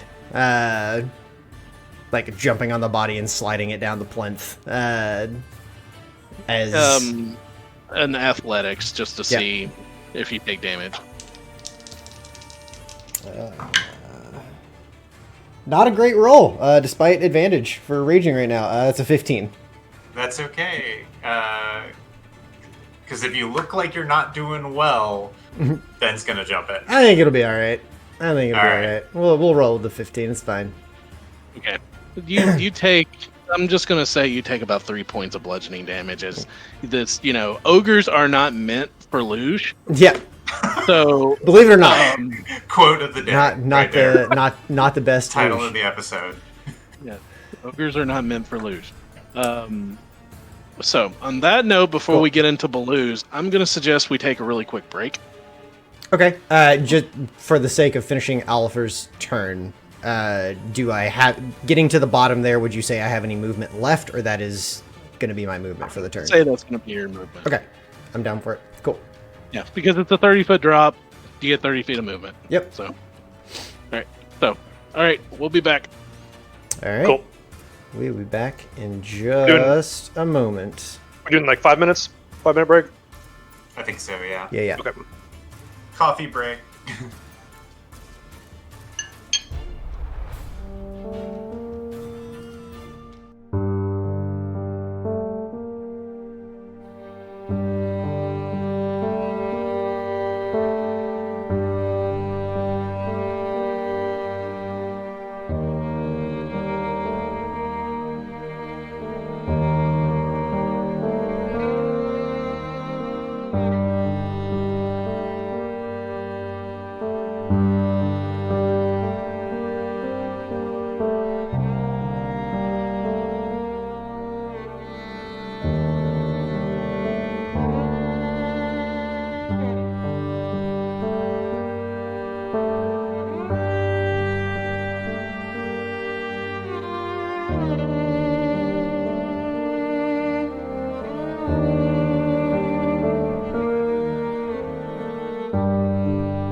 And we are back. Word. Beautiful. So, if we're picking up directly where we left off from, as Oliver finishes his ogre luge down the plinth, Baloo will make a multi-attack, which I get to actually do here in things. So you called out that I can do that. It's those sports that up north, ogre luge, cobalt curling. I'm not going to click the multi-attack button because I need to have the first one done at advantage due to Tannen helping. So he will start off with his bite attack. Let's see. I'll roll it twice. Yeah, 23 to hit. You definitely hit if it's on a regular ogre. Yeah. Regular ogre. Oh no! 5 points of piercing damage. It's terrible. And he will follow that up with a claw for only 7 to hit. So. Which one are you attacking? This guy. The one that's been attacked? Yeah. Yeah. Okay. Man. Yeah, so a whopping 5 points of damage and then a 7 to hit on the second attack for his claw, so I'm assuming that is going to miss. Yeah, But that will indeed, be it for Baloo's turn. Alright, so... struggling a little bit with the computer today. These goblins are going to run over and jump into the palanquin. I thought you were going to say they're going to jump into the fire. Throw their bodies on the fire to stop it. Wake him up!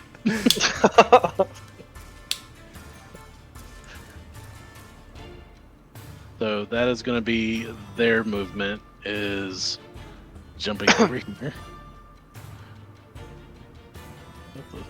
You're way too far for me to be able to mind link with you. Oh, those ogres are going to start hurting real bad. We're fine. Yeah, we got this. After that lackluster fireball, Ben is totally going back to his proper role.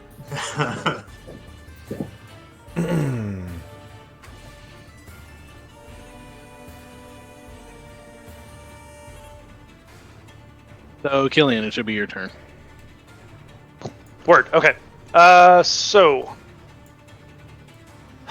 I'm going to move. I want to stay under this this thing so I can kind of hide behind like this pillar here. And is there a measure feature on Astral? Yeah, hold control. Control. Yeah. Okay, thank you. I did not know how to do that. Okay, so he is within 150 feet. My Eldritch Blast. Oh, I think you moved yourself. It's only 120 feet. Oh, I didn't mean to do that. Whoops. Sorry. How about this guy? Damn, I can't get to him. Okay, so I lied. Out of range, yeah. Yeah. So, so from where I'm at, can I get down to this platform here?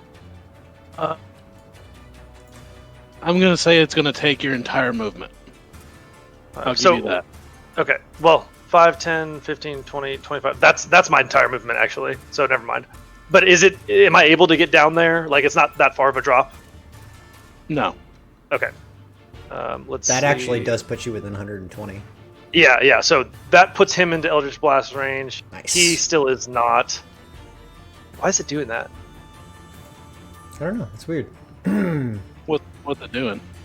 I'm hitting control to measure, but it's moving me. And are you hitting control and clicking, like holding your mouse? Oh, all you need to do is am. hold control and move the mouse. Yeah. Okay, I got you. Okay, so I'm here. He's within 120 feet, so he's the only guy I can actually hit, so I'm gonna Eldritch Blast him twice. First roll is a 22. Nice. Second roll is a 9. Less nice. So yeah, so I'm gonna do a D10 of damage. I roll a 10. Oh, yeah. Which one are you hitting again? The one closest to me, the one that Ben hit with the fireball. Okay. That's a hell of a range for an Eldritch Blast. Good God. I should have taken Eldritch Spear. It could have been 300 feet. I'd have been able to hit the whole camp. Eldritch Spear plus Repelling Blast is just ridiculous. Yeah, Eldritch Blast. Sniper on top of it. Yeah. Eldritch Blast is ridiculous in the Baldur's Gate game. The new one that came out, like I played, the first character I played was a Warlock. It's insane. Wonderful. So he gets blasted back 10 feet, and then as a bonus action, I really don't have a whole lot. How much damage did he take? 10. I rolled a max damage. Okay.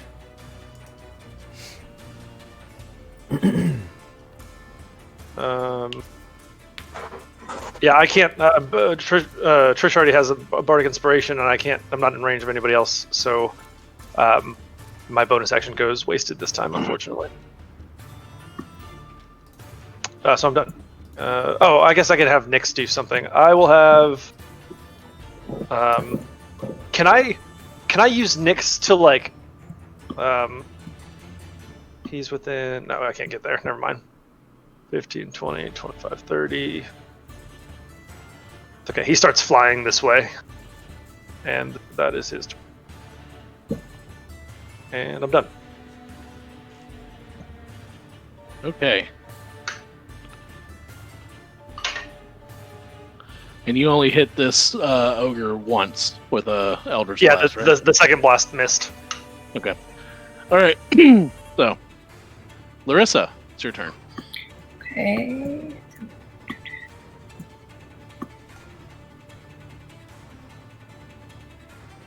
So I'm gonna come right here. It's like right at 30 feet. And then, sorry, hold on. I have to measure this right again. Okay. I'm going to shoot this one that's like in the middle of the lions and stuff. Shoot. Lion, the witch, and the wardrobe. Yeah. Okay. I'm gonna use my lucky on that before it resolves. So, and that is not any. That is an 18. You hit. Okay. And then.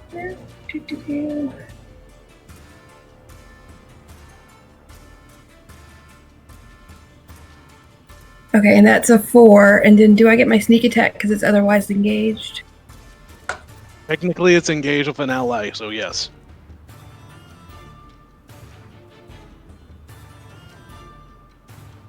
So 17 points of damage in total. Nice. Mm-hmm. Those gate ogres are having a rough day. They're being attacked by lions. I wish there was a tiger there, so it'd be right. Well, technically Tannen. Yeah, Kind of like a tiger. Yeah. Yeah. So. Lions, a tiger, And some bears. And Yeah. And bear. Okay, that's Is this plank actually there? Bill? What? What do you mean plank? Is this like little This? like this? Yeah. Yeah.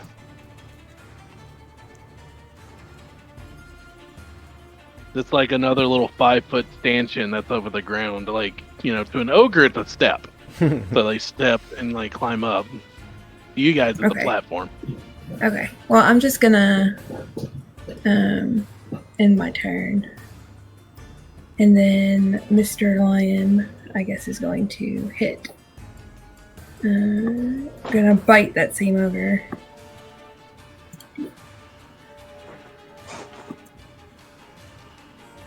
I'm having the hardest time getting that to attack. Will you roll that for me? I gotcha. Okay.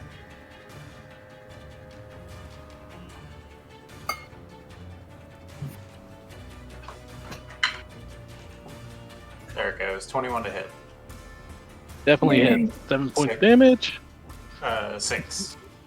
6 points of damage as the tiger or the lion moves in and slashes at this poor. He's got like scratch wounds all over, like he's been playing with angry kittens. All right, And so then I end. about this time, you hear from inside the camp. Did that go through? No. Oh man. So I don't know what's wrong with my mic. Maybe if I put it away. Now we can't hear you. Yeah, we can't hear you at all now. So you start hearing this one voice come from back in the building that's on fire. Who is attacking our camp? As this large ogre comes out of the burning building. As opposed to a small ogre. Yeah, He's larger than the others. I was waiting for this. Oh, he ugly. He real ugly. He real ugly. Ugh. And he will step forward. And what will he do? This makes me wish I had Eldritch Spear so bad. Just sit up in this tower and just...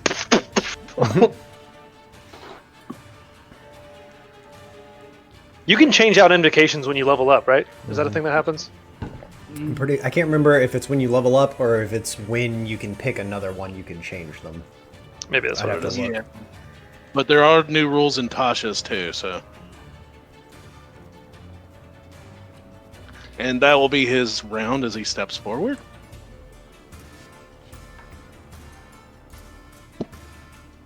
Alright, this ogre steps up again, seeing and takes his movement, loading his cannon. He starts noticing Killian, who just shot at his friend, and he will point the cannon towards Killian. That's fair. I deserve that. Let's see, what's the range? 120 feet.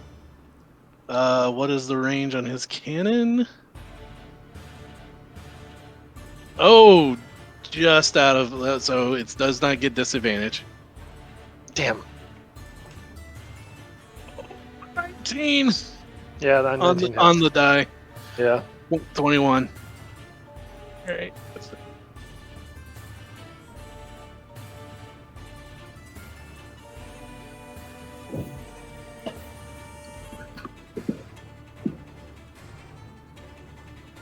Good. Didn't roll very high. 17 points of damage as the bludgeoning damage as this cannonball just flies past and smacks you. So I want to use my my reaction to Hellish Rebuke. So as the cannonball like comes in at me, you see this shimmering like the shimmering silvery field burst out from my chest, where you know that I wear my that medallion, that coin that I had earlier, and the cannonball like basically disappears and then is reflected back. Like it disappears from view, and then a split second later is reflected back at the ogre, and it's gonna hit him. I'm gonna cast it at first level. So let's see. The range on that is 60 feet. Ah, shit! You're right. Never mind. Downside of being a lied. sniper. All right, yeah. Then I can't do anything. That's fine. I take the damage.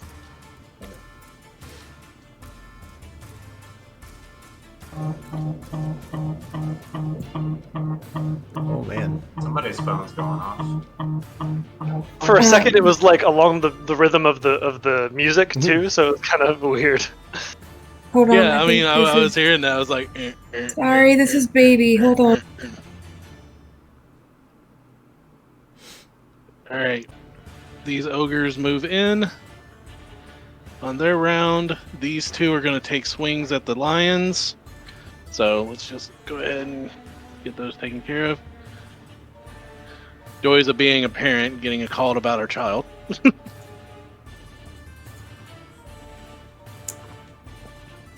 Ooh. Okay, so one We'll say the Tiger North is getting hit with a great club. It's an okay club. It's kind of okay. The reviews were all right, but it's kind of gone downhill since new management. It just has great in the name, and it's just like it's confusing. I'm sorry. It's okay. How You're dare just you fired. have a child? I am angry. Is our child alive? Our child is alive. Well, that's good. So, Kion, which I named one because that's Simba's son. I know that because we have a child. Simba, however, is going to be critted Okay. Oh no.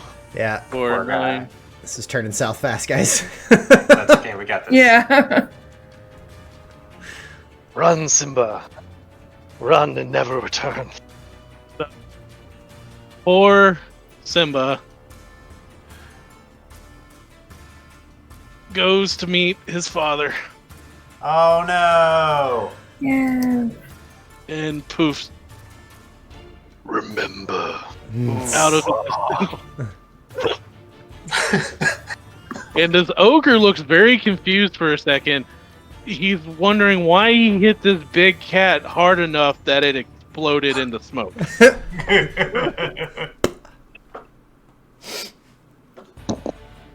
Love it.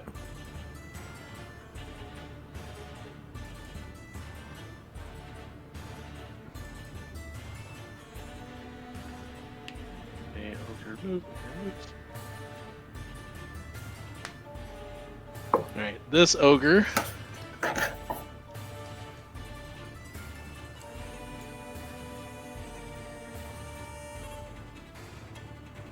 is going to move up with his basket of goblins.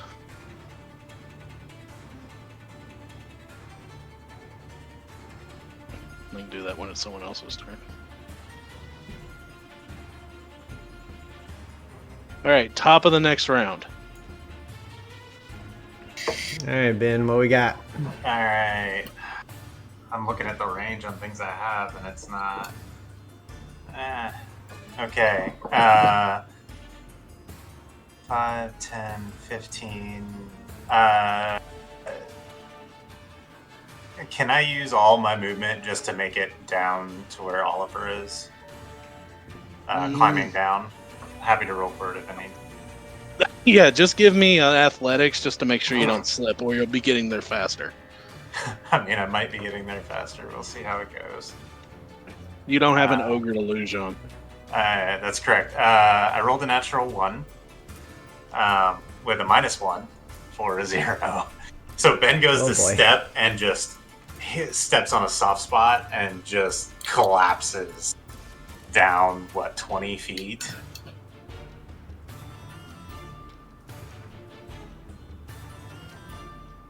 So what did you roll again? I Athletics? rolled a 0. Oh yeah. So you're gonna take you're gonna fall the whole way, sad to say. So you're gonna you take 6 points of bludgeoning damage as you boom down. You're the Plinko from like Price is Right. Yeah, that's pretty appropriate. And Ben laying on his back, ow, and just touches Oliver's foot and casts haste. Oh shit! And that's his turn. Oh, oh, things just got real. Okay. And that's Ben's turn. Ben is unaware that Tannen is in danger right now because he is hurt. So Tannen will perform the help action, harrying and trying to distract this ogre darting between its legs. And that's it for me. Okay. Have fun. Oh man, yeah, that changes things dramatically. All right. Let's see. Beautiful. All right.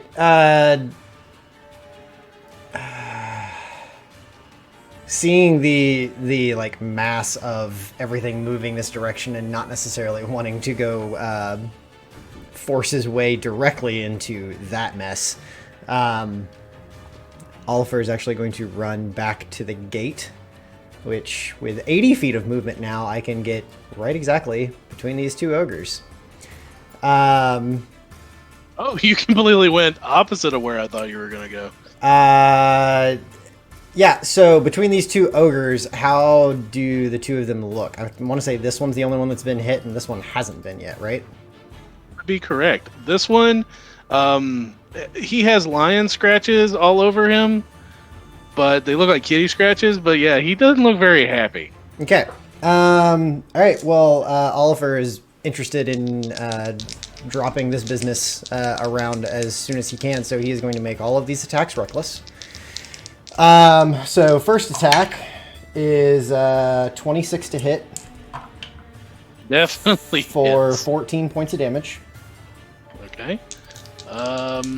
That poor ogre is toast. Okay. Second attack is 26 to hit for 13 points of damage. Okay. 26 does hit. Hasted attack. 13 points of damage. Yeah. The hasted attack will be a 21 to hit. Definitely. For another 16 points of damage. Okay. And then I'm going to action surge for 2 more attacks. Because why not?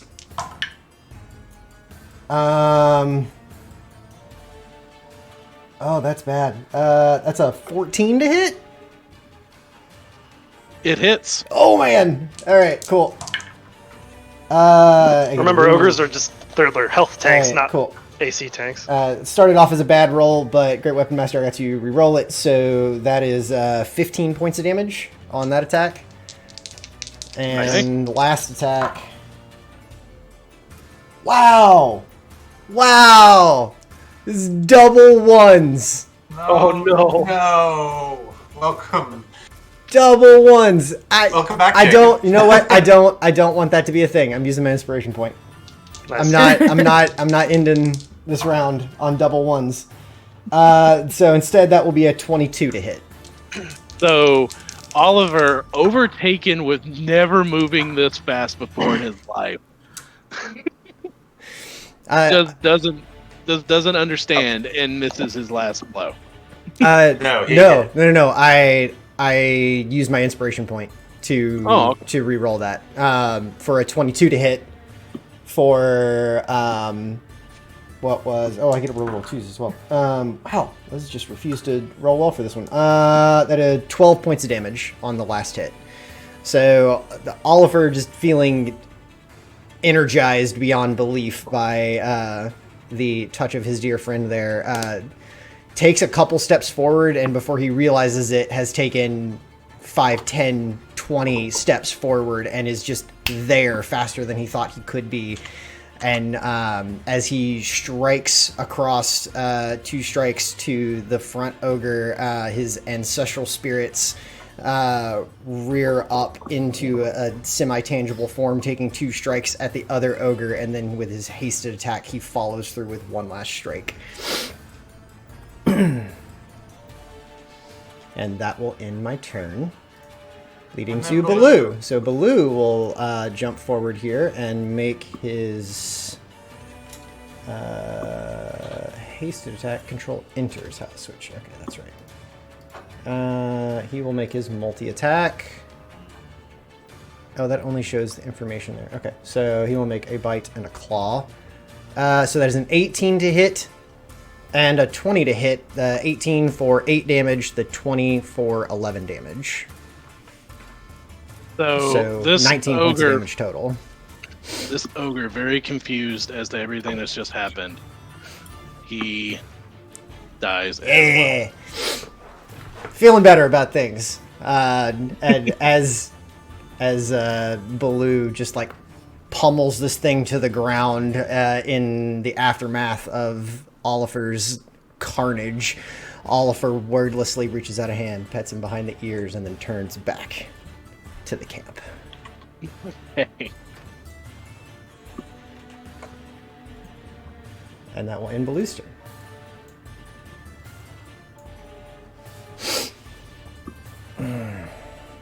All right. Goblins are in the palanquin. So their actions are readying their actions. Killian, it's your turn. Sweet. So both guards are dead. This guy just shot at me. Okay, I want to jump down to the platform. You said that takes all my movement. Yeah. Well, where were you? I was here. Yeah, that's not going to take all your movement. That's Okay, that's about 10 feet. Okay, cool. 15, 20, 5. God. Okay. So from like corner to corner. Go get it. It's 122 feet. I guess he's out of range. He's still in range though. That sucks. How far is this drop from where I'm at? 5 feet down. Oh, it's just 5 feet? Okay. Shit. I'll jump down then. That should put him in range. Yeah, okay. I can hit that guy now. It's not really a platform. It's more a step for the ogres to climb up through the guard shack. Gotcha. Is this this tree thing here obscuring my vision, or can I see the cannon ogre? You can see the cannon ogre. It's like a bush. It's like a dying tree. Okay, cool. Shrubbery. Shrubbery. Nah.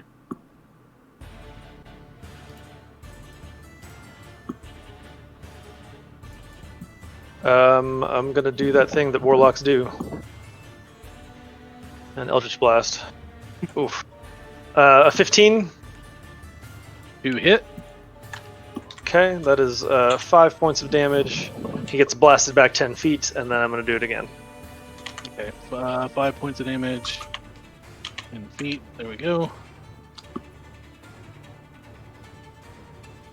Jesus. No! And that one. So that doesn't do anything. So just 5 points of damage. Yeah. As my bonus action, I'm going to give a bardic inspiration to Oliver. As I land down in the camp, and I see this this mass of this wall of moving ogres moving towards us. I'm like, Oliver, use a little help. Working on it. So you have a D6 inspiration. Beautiful. All right. So what's Nyx doing? Well, that was my bonus action, so Nyx is just going to move. Nyx has his 10, own 15, 20, initiative. 25. Oh, he does? Yeah, Okay. he can do whatever. So, question, can I... So he's not in range right now, but next turn, can he grant disadvantage on someone's attack to can he distract? Is that a thing that familiars can do? I don't think so. help There's only. a help act. Yeah. Yeah, help gives us advantage, but I was asking if I could give someone disadvantage. I don't think so. Okay.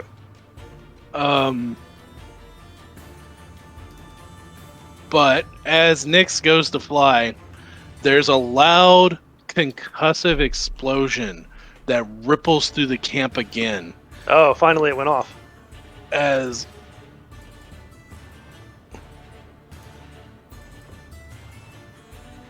Another one. that should have. Oh, nope. I hit the wrong button. My bad.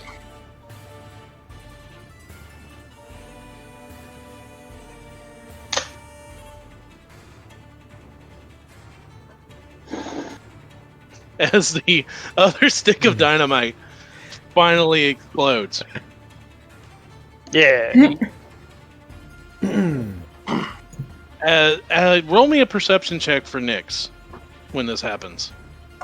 Okay. With advantage? Yeah, because it's sight. Okay, cool. He has a +4 to perception. Okay, first one was an 8, which is bad. Second one... It's a 9. So he can't really tell with the explosion. There was like a statue of just random parts put together in like this motif of some profane god, a totem, as it were. And as it tips over from the explosion, Nick starts seeing a glint of metal among the rubble. No idea what it is, though. Yeah, no idea. Okay. So, all right. Interesting. I believe it is Lorsa's turn. It is. Yeah. So I'm gonna use my 30 feet to get all the way over here.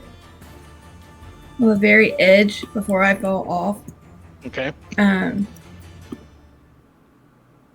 Control. No. Okay. So when it says, sorry, y'all, I don't tell how much I don't use this when it's long range. When it says 80 and then in parentheses 320, I can go as far as 320, right? You can make that attack, but with the disadvantage. Yeah. Okay, so like the 120 wouldn't be disadvantage, or yes? Right. Yes. Yes. Okay. All right. So I'm going to shoot this little guy, this one here. You said 80, 120, right? Was the... 80. 8320. Okay, so anything after 80 feet is at disadvantage. Yeah. Okay. So, I mean, So that might is as the well. long range. Yep. Yeah, might as well. Okay, so.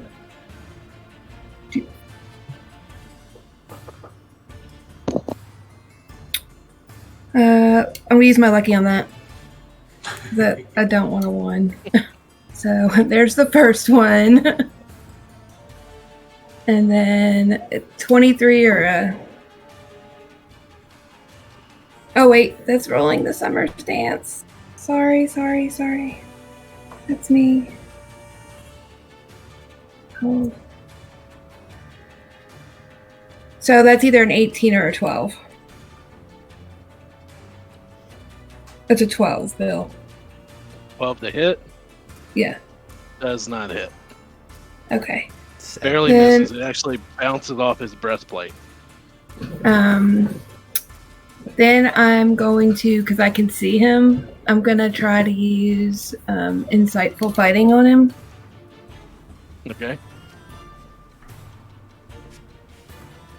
Roll versus his charisma. Yep.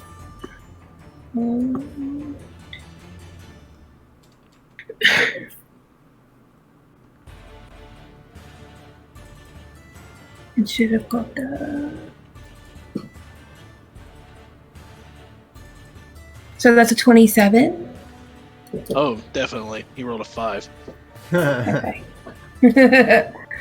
And then I'm just gonna... Believe it or end not, my turn. not terribly charismatic. No. And then Very- the lion very is... charismatic ogre. Okay. And then the lion's just gonna move forward, because I just told him to attack, so... 10, 35, 40, 45, 50. And then I'm going to use his action to move 50. So 15, 25, 25, 30. Hope that's right. Okay. So he gets there. Okay. And then he's done. Alright, so this ogre, the loudmouth ogre that came out. Let's move it.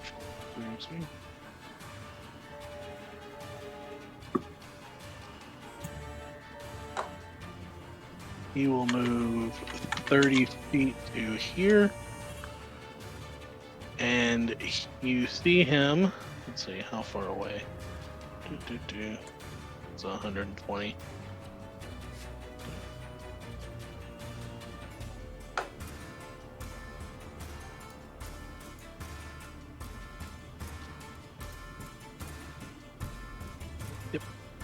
Very similar to Killian, he raises his staff, and a bolt of eldritch-like energy comes out and strikes the...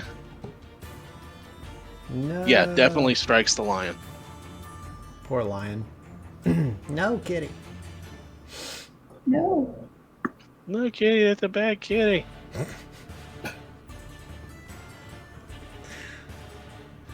For 9 points of damage.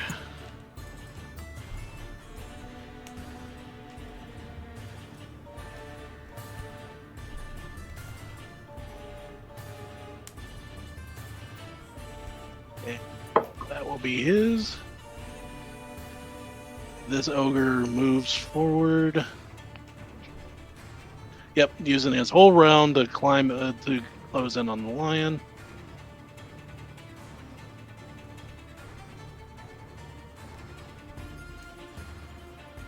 This one closes in. Yay, ogres. Lots of ogres.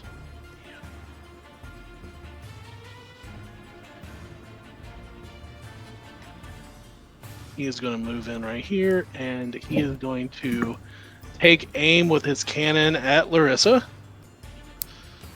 Yay. Yep, you're definitely in range. Mm-hmm. And that's going to be... Probably a stupid question. Does a 16 hit you? Yes. Okay.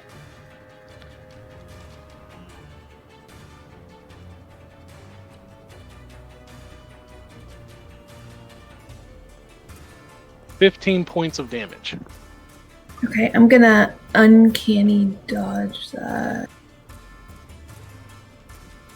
Good call. So that's 7.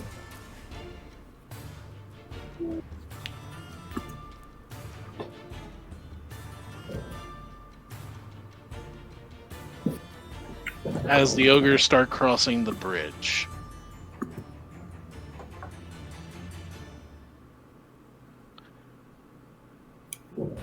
Top of the round, back to Ben. Ben lying on the ground, prone, catching his breath behind the corpse of an ogre. Half his movement to get up. And then, can I see over this wagon wreckage or no? Yeah, it's broken up enough that you can see through slits and everything. Wonderful. Ben looks up and I hate this. And as his hands come together, there's a cloud of sulfur and the sizzling smell of sulfur from one of his pockets. As a tiny little red bead launches out and lands right here. So I will catch this ogre. They're asking for it. This ogre, everything in his palanquin, all 3 of these guys, and this one. So all of them need to roll a dexterity saving throw, and I'm rolling this shit manually. So 8d6. There's 4. So you're casting another fireball? Yes, I am. And Alright, who are you aiming for? I am targeting this square right here in between all these ogres. So I will hit all 5 of these ogres right here. I'll hit this guy, I'll hit this guy. Okay. Alright, so dexterity saving throws from all of them, and 8d6. That's a lot fewer ones this time around. I got one of them. 7, 10. 22. Already better than the last roll. 25.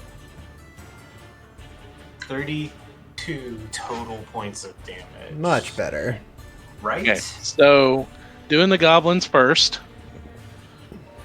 which I will say all of the freaking goblins are toast. One got a 20 again because I'm rolling 4 of them, but we already learned that doesn't mean anything. Yeah, even at half damage, 18 points Yeah. of damage would toast those suckers for sure.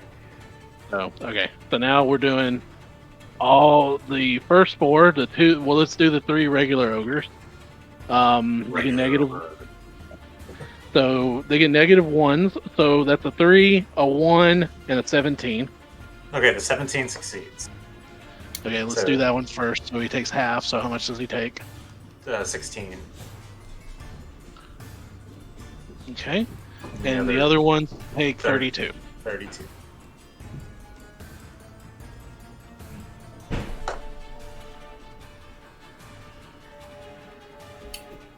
All right. So we'll do the Howdah one next. That's a 15. Just meets it, so he takes 12. 16. 16. And the cannon launcher one, that's a 5. Okay, he takes 32. Nice.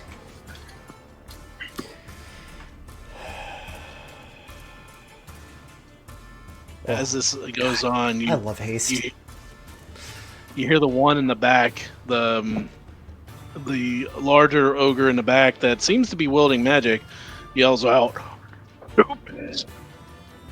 Nope. Cutting Can't out. Nope. Everything I you am said again. not even yelling. I Not a single know, word. man. Just it all went. Man, I hate we're gonna have that. to do some. We're gonna have to do some testing with your headset off stream here at Yeah, some point. I'm just for gonna, sure. I'm just gonna buy a new one. That's starting to upset me. Like, I'm not even yelling. I'm just making voices. Apparently, when I lower my voice, it doesn't pick it up. We got that Yeah, time. see, that time we got it. There's just something odd going on. But he didn't use the modulator. We'll figure it that out. We'll figure it out. No, I'm not He hasn't using been- the modulator whatsoever. That's all right. Yeah. time. Oh, okay. Yeah, I don't think he's been So- using the modulator since the beginning. So So this one in the back yells, since I'll use my normal voice, which I hate that. He yells, "Don't bunch up like that! Don't bunch up like that!" That's fine. That was the last time I could do that. So, Ben looks up and like lays back down behind the ogre corpse, and that's his Beautiful. turn. Tannen. Hide in the pile of dead goblins. Tannen runs forward and double check, make sure. No, he can make it all the way. He gets to there and performs the help action for the lion, and just kind of hopping on its back and trying to, like, you know, kind of pat it to dodge away from a cannon. Looks very strange. Savannah So- cat on top of a cat from the savannah. clarification that's only helping the lion, not like the next attack that happens, right? Correct. Okay. I can't quite make it Yeah. to. I was just making sure. So all right. So that's my turn. So Oliver looks at the encroaching horde here, gives a and just sprints. 80-foot movement from his current position will get him to here. And then he will use his hasted action to dash. So he will come up to this first ogre. As he runs past this ogre, he will attempt to take a strike across the back of its leg. Not making these reckless. Not that dumb. That's a 16 to hit. Okay. For good roll. 17 points of damage. You hit the Howdah 16. Yep, 17 points of damage. As my blade crosses across the back of its leg, the harrying wisps of spirits begin to flit around it. So anything that it attacks besides me, it has disadvantage on. I will continue the rest of my 80 foot of movement up to the next one up here and make my second attack on it. Although the first one would get an attack of opportunity on me if it wants it. He definitely will. He is angry, so he'll take a swing, and he hits. What did he roll? My AC is a little It's a- higher right now, so It's an 18 on the die okay. plus Well, 6. fair. Yeah, he will hit then. Yeah. So you take 11 points of bludgeoning damage from a mace. Okay. Reduced to 5. And then that will be a 21 to hit on the next one as I come up and... You definitely hit it.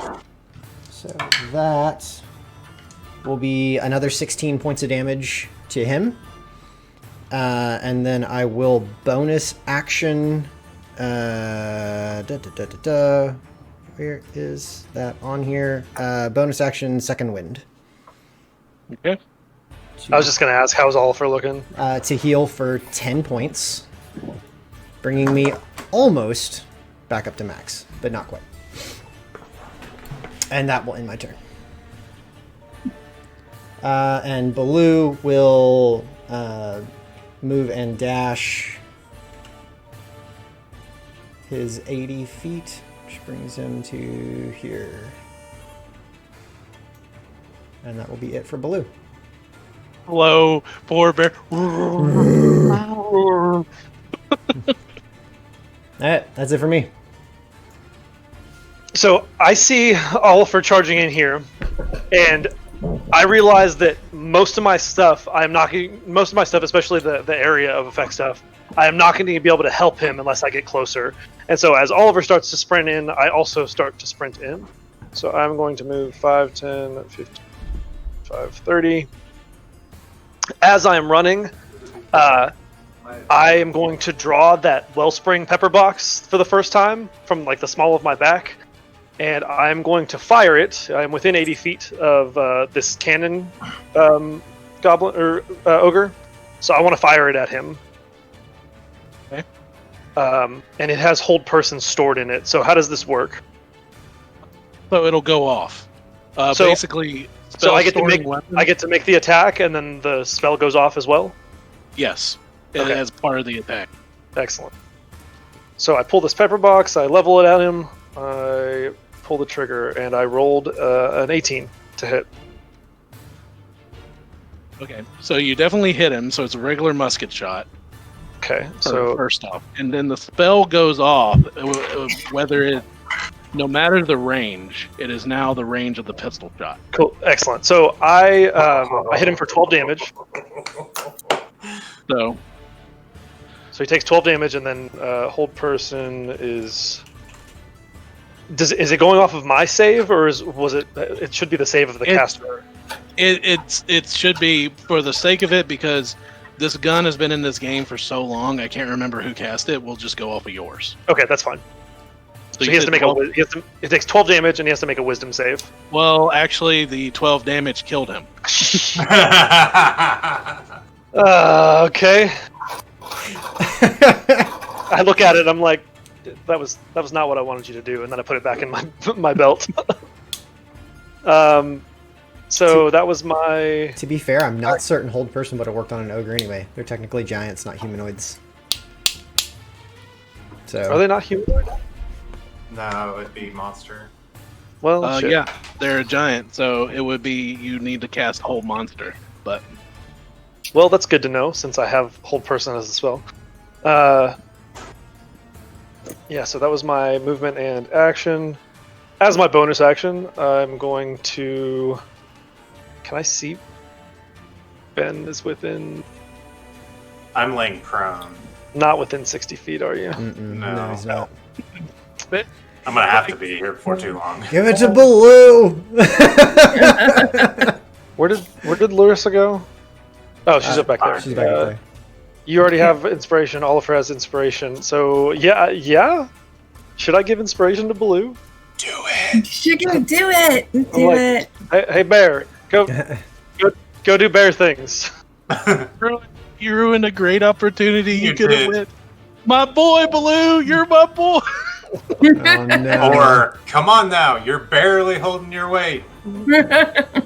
Go show them you're right to bear arms. Oh, this is ridiculous. We need a party of nothing but bards. Jesus.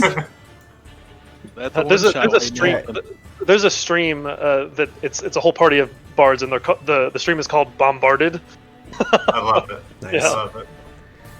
Okay, Nyx is gonna give Oliver the help action. Or wait, do I have to designate an enemy? Yes, you would need to specify on here. Okay, it'll be this closest ogre to you. So he swoops down and starts clawing at the ogre's face, and the ogre's like swatting at him, trying to get away from him. Cool. That is my turn and Nyx's turn. I'm done. Larissa. Okay, so Bill, how far would it be to jump down? Where you are? About 8 feet. So I can successfully do that. It'll take 8 feet of movement, but that's it. Okay, so up. Then wait. Control.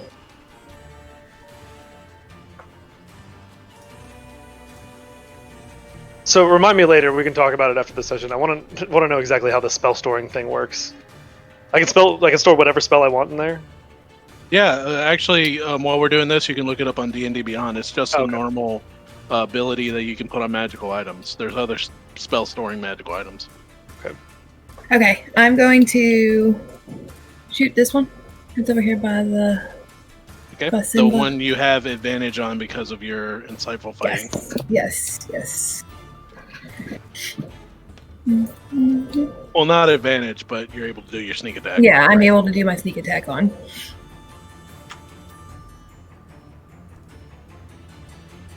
Does a 15 hit? Yes. Oh, yay! Okay. Nice.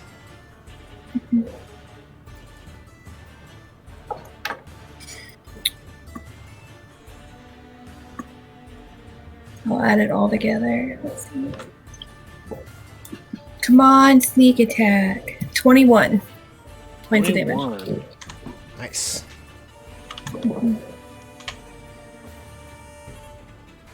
He takes that arrow. He does not look happy, but he takes it.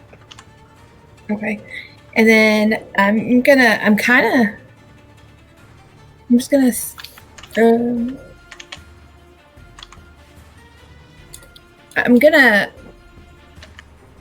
I guess I'm gonna burn my bonus action. I don't really have anything I can do. Yeah, you do. You're a rogue. Yeah, I could hide, but I don't have no more movement.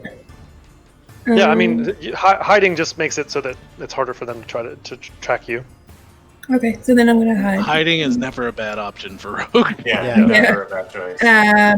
So that's a 15 with the stealth row. Okay.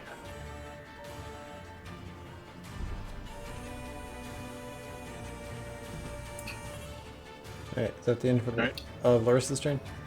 Yep, and then that's the end of my turn. Ion's next. The little, like, I'm not able to end my turn. Okay, well, I Just can do that refresh your for you. page. Yeah. So I'll go ahead just to speed things along. I'll go ahead and attack for Kion. Claw. Claw attack. Ooh. He misses. Lion's having a rough day. So next up, the big ogre that came out Oh shit. Big boy. walks forward 30 feet. Well, if you can't do it, then I'll have to do it for myself. And you see him wave his hand as a bonus action. And next to you, Oliver, this eldritch-like tendril appears coming out of the ground Oh no. and laps you. Well, all right then. No. As one of my new favorite abilities from Tasha's, he makes a spell attack against you as a bonus action. With this, does a dirty 20 hit you? Of course it does. Yeah. Then you take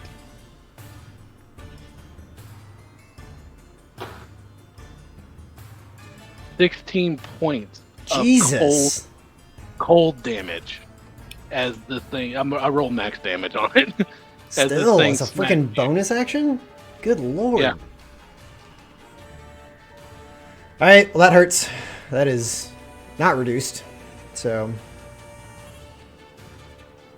Oh, I just saw the little tentacle you put up there. That's sweet. Little tentacle. and then he will fire another Eldritch Blast as his action towards the towards the lion. And misses. No. Okay, good. No, not the Simba. Goes off in another direction. Hey, yay.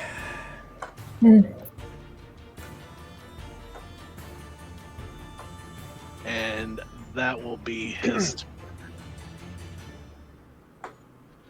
The ogre in front of the lion will take a swing at him. He has disadvantage on the attack because of my harrying spirits. Well, I don't think I can get lower than a 4. Yeah, I mean, so he is. Lion lives to see another day. Oliver's doing his work, keeping the animals alive.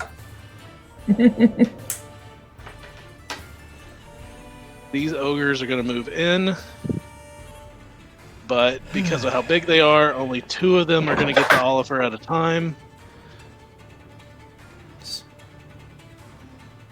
Good idea to keep them on the bridge. I was hoping to choke things up there a little bit if I could. I'm out of AoE stuff. So I'm not. I'm just not in range for it. a 10 and a 25. So the 10's going to miss you, of course, right? Yeah. 25 is going to... Yeah.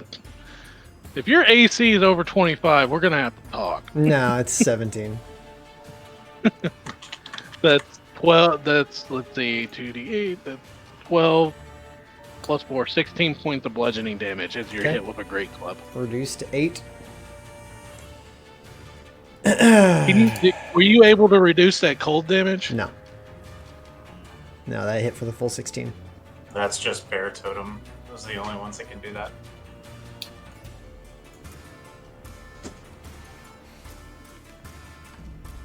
Yeah, piercing, slashing, and bludgeoning is all that I can affect. Right. This Howada, after lamenting over the death of all of his poor goblins that were in his palanquin, moves forward as well. He's actually going to jump down into the river that comes up to his waist and spends his movement trying to get across.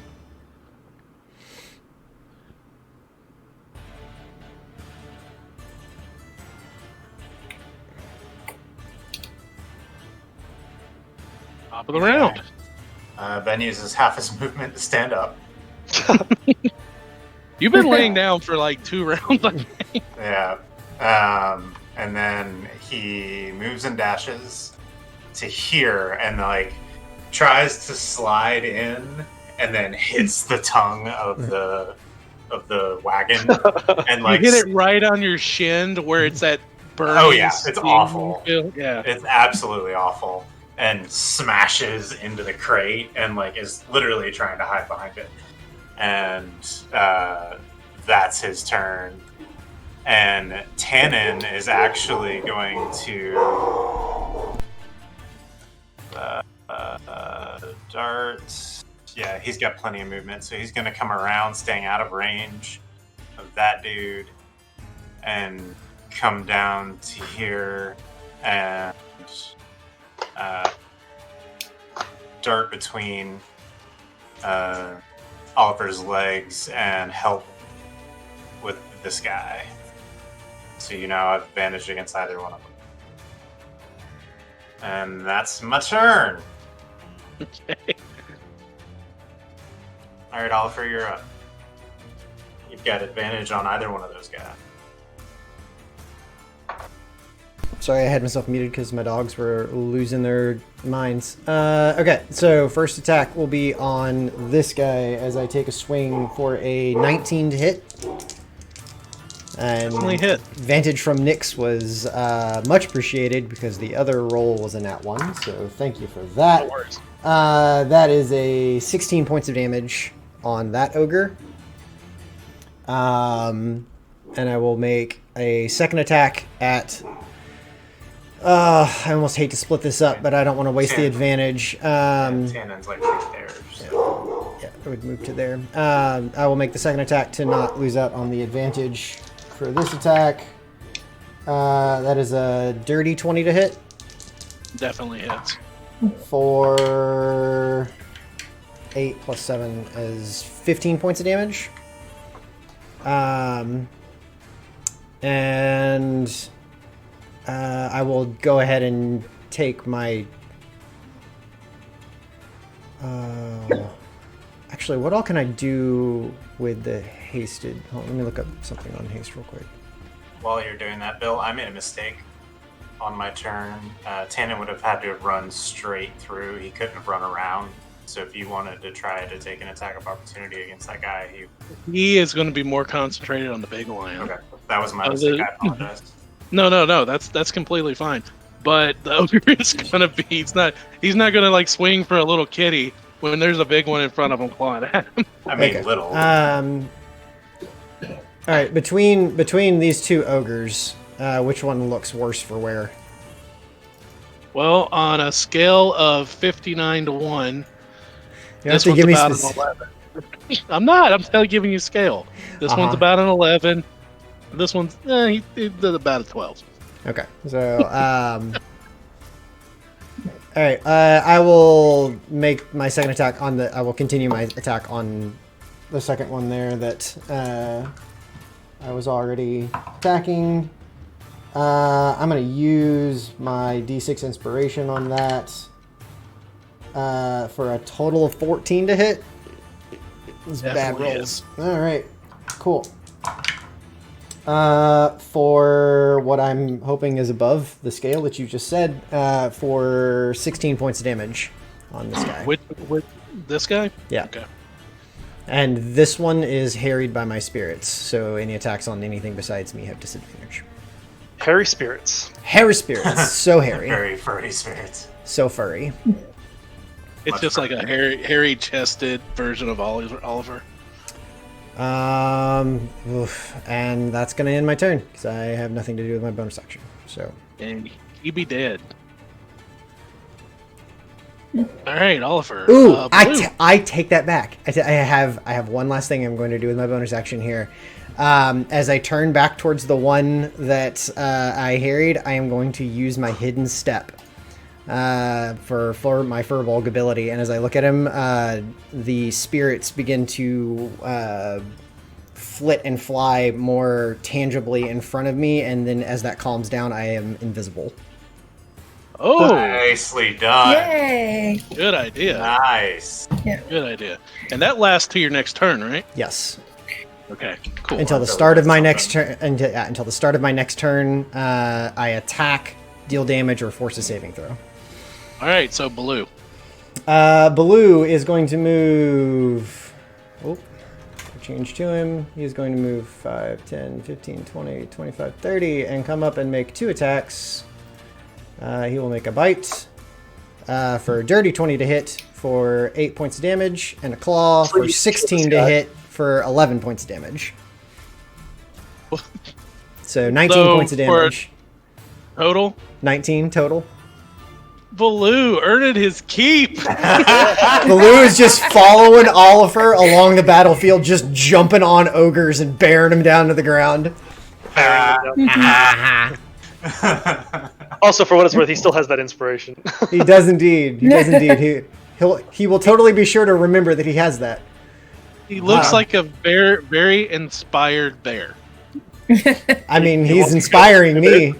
So, all right, that is it for Baloo. All right, so next up, Killian.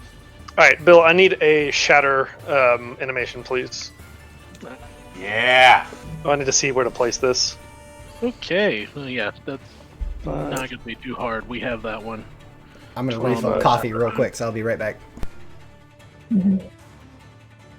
We had someone send us Starbucks. Nice. They get in here and that's 10-foot circle, right? Yes. Okay, there we go. Found it. Okay, awesome. Can you give me control of that or no? Yeah, I can actually. Okay, we're gonna have to change our screen names because, like, I keep getting confused. You're this guy? What?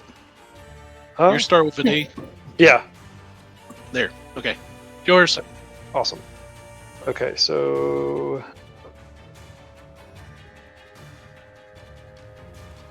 I don't think there's a way for me to place this where I hit all 3 of them. I don't think so.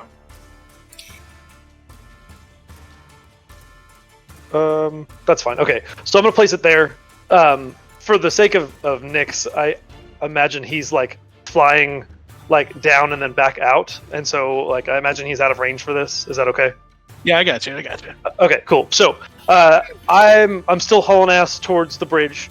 As I do so, I reach down to my belt and I pull out this little circular kind of like canister looking thing, and I twist it, and it starts these like blue runes start glowing on it.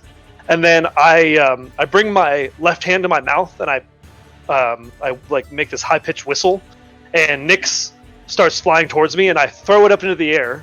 He grabs it and then drops it between these 2 ogres, exactly where I want it. Classic. Yeah, I like the little addition. All right.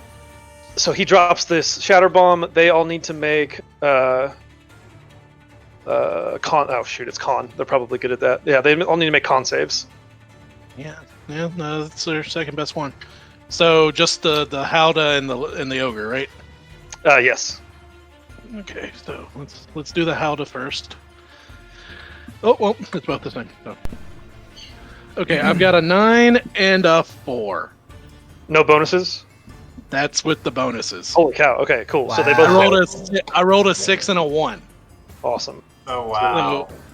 So, it is +3, but it's a 9 and a 4. Damage was not bad. It's 15. What is that? Force damage? What does shatter do? I believe it's thunder. Thunder damage. Thunder damage. Yeah. 15 thunder damage. Your shatter did almost as much as Ben's first fireball.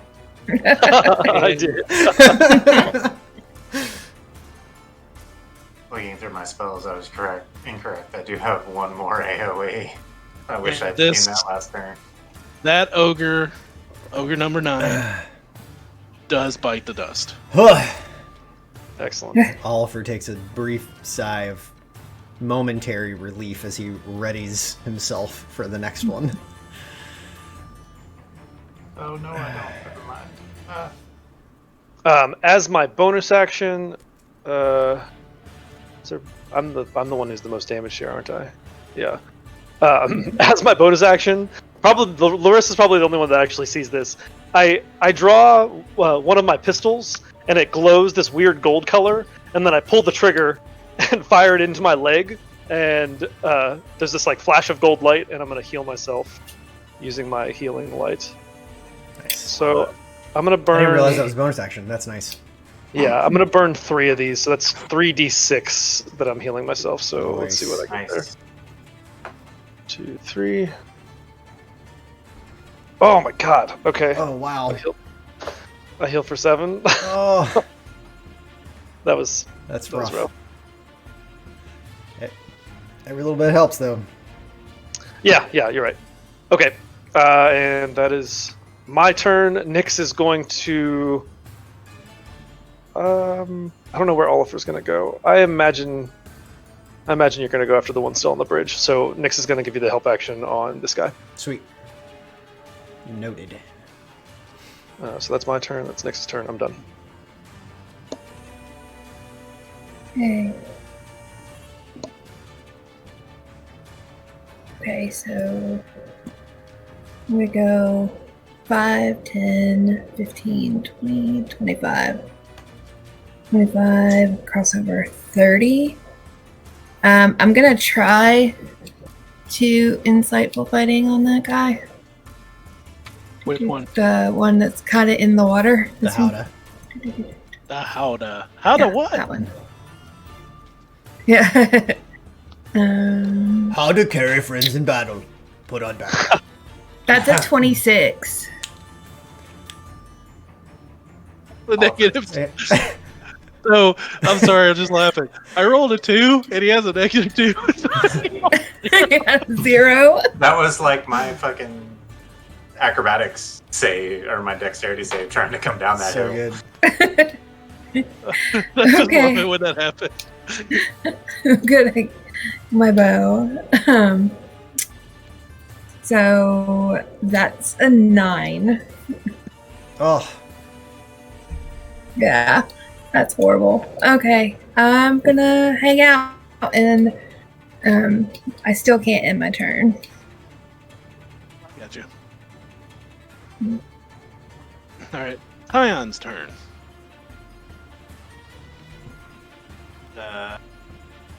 Trish, where's your lion going?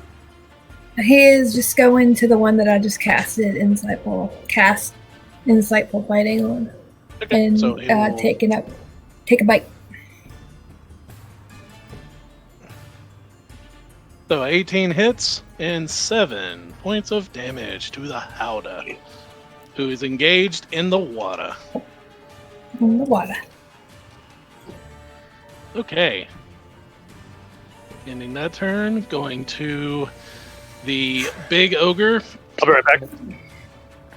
looking at the battlefield that's going on around him.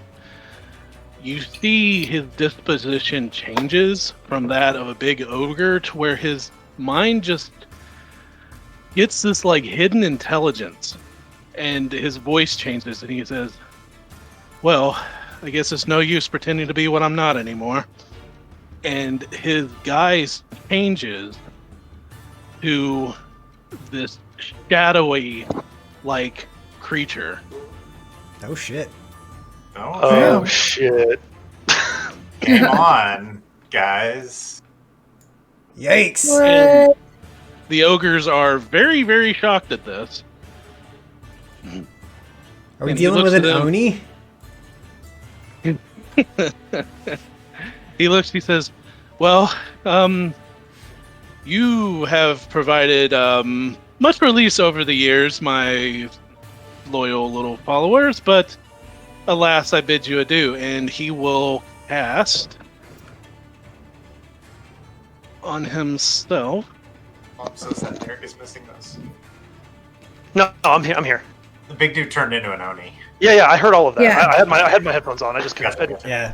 Wireless headsets. Freaking baller. Also, that miniature or the token is badass. Yeah. Yeah. Gorgeous.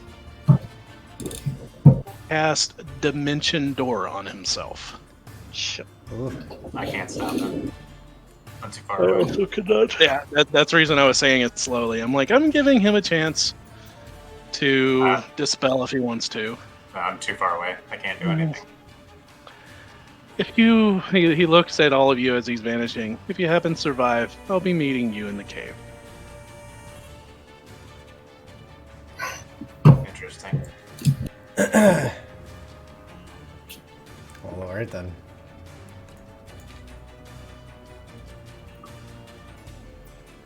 Ominous. Mm.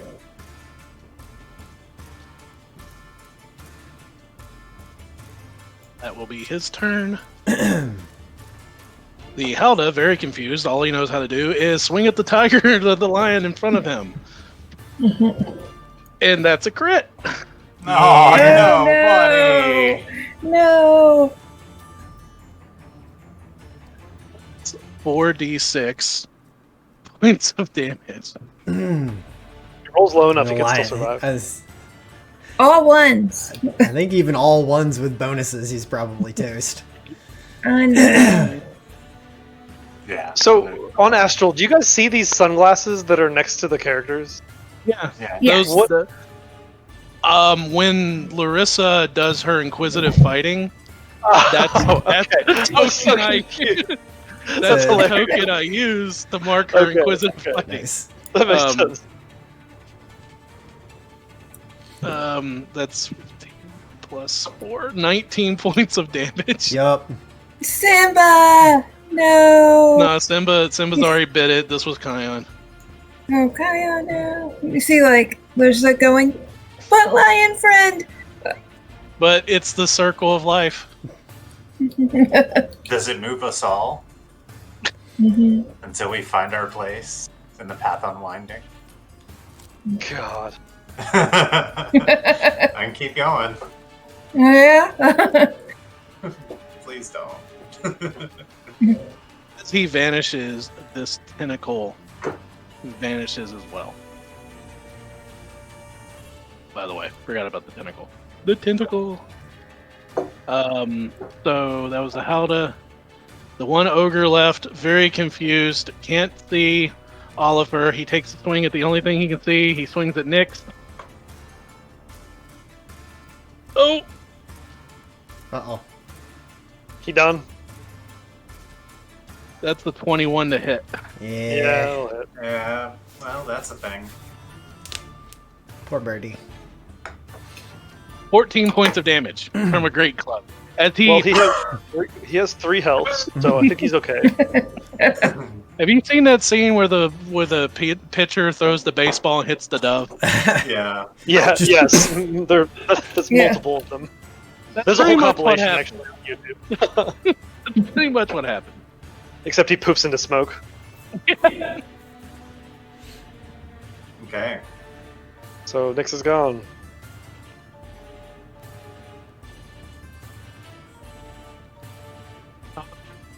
Benjamin. Benihim hops the crate. 5, 10, 15, 20, 25, 30. Moves to here. Looks up at both of them. Which of the two of them looks more rough? Like they've taken more abuse? The Halda seems to be a little bit more bloody. Okay, perfect. As he leaps over the wreckage, a hand goes out and flicks like he's throwing something, but a piece of an axle rattles itself loose and catapults across. He casts catapult. So dexterity saving throw from this guy. From the Howdah, please. -1. Roll a 16, 15. Okay, so this was 4d8. 7, 14, 20. 6 points of damage total. You cut out 26. 26. Nice. You see this piece of wreckage just cracks and destroys this Howdah's head as he falls into the water. Awesome.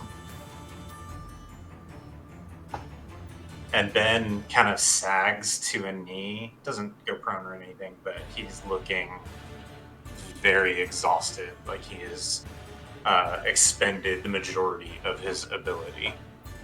And that is his turn. Tannen will rush forward and perform the help action against this guy since Nyx is gone. And actually, no, I haven't done this the last couple of turns. Nope. Ben panics and shit, that's an action. I can't do that. Never mind. Tannen rushes forward and performs the help action. It's his turn. All right. Okay. As the wisps of spirits flit back around, I'd come back into visibility and charge forward, making 3 attacks. And I will go ahead and make them reckless, because why not? Wow, that's an 11 on the first one. Ben, reaching up, sees this, and with that hand on the ground, holding himself, a string of green light comes up and smacks down into the ground, and I force you to reroll that. Nice. Do I reroll both or just one? Just 11 barely hits. I'm going to expend it anyway, because I didn't know that. I'll go ahead and roll damage. You can answer that after the I fight. can since force it was them gonna to hit anyway. reroll. Well, period. Actually, double check, make sure I don't crit. I don't. Okay. All right. So damage. Woo, almost max damage. 17 points of damage there on the first attack. Second attack. is a 26 to hit for another 16 points of damage. And last attack, 23 to hit for another 17 points of damage. So 17, 16, 17 for, what, a total of 50? Mhm. Total of 50? Mm-hmm. Golf clap. 49. Golf clap. Yeah. You smoke him. So Oliver, as he dashed forward from his invisible state, does the, like, ducking under the legs, like, slicing across the inside of the leg, comes up and takes 2 quick slashes across the back as it falls forward. Tanner Guys, climbs up on top we of the just corpse. we just killed 10 ogres and Yeah. took pretty minimal amounts of damage. Yeah. honestly- The only damage Ben took, he gave himself. Honestly, the animals were, like, the quiet clutch players of that. Yeah, They for distracted real. just Yeah. enough and everything stayed separated just enough to make that doable. Yeah. Yeah. From Ben's perspective, like his one job was to haste Oliver and not take any damage. Yeah. That was his one job Haste was the entire time. With everything on that. Yeah, that was With- really good. with the sounds of combat ending, the peaceful noise of the tribal camp continues with the bubbling water. The omnipresent information of what you just found out, that this tribe of ogres were being led by some shadowy figure that's waiting for you. Still in my hasted state before that ends, I, like, double it through the like up to the cave, but kind of everything in between, like doing a quick take of if there's anything else, like current present danger type situation. Roll me a perception check Okay. as you're moving forward. I'm obviously nowhere near as fast as him. Ben towards the wreckage with Tannen at his side. It's not super great. 12. Oh, how did it kick me out of game again? That's all my mouse. For some reason, my mouse is having a hard time receiving signal over here. Oh, you're going wireless right now?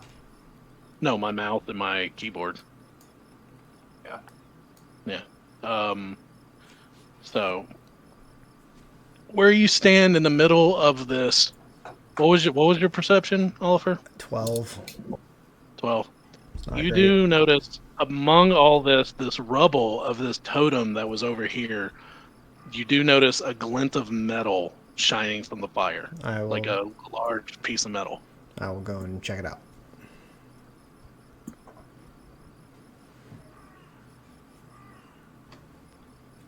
What's everybody else doing while he's doing that? I believe you said that was over here.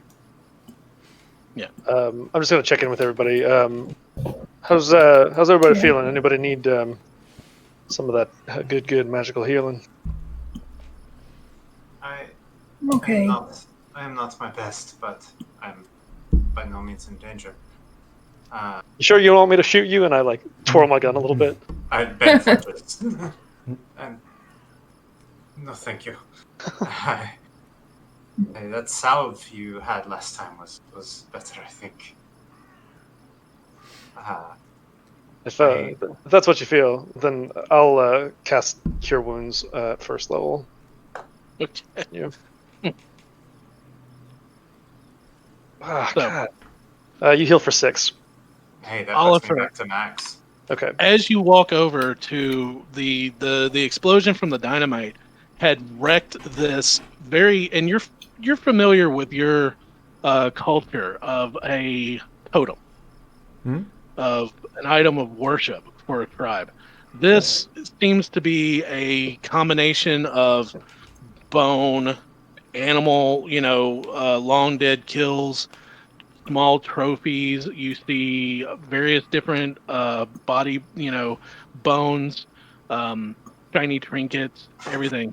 It's as it lays on the ground. It's in the form of as you stare at it, it takes a second for you to realize of a pinnacled creature with 6 eyes.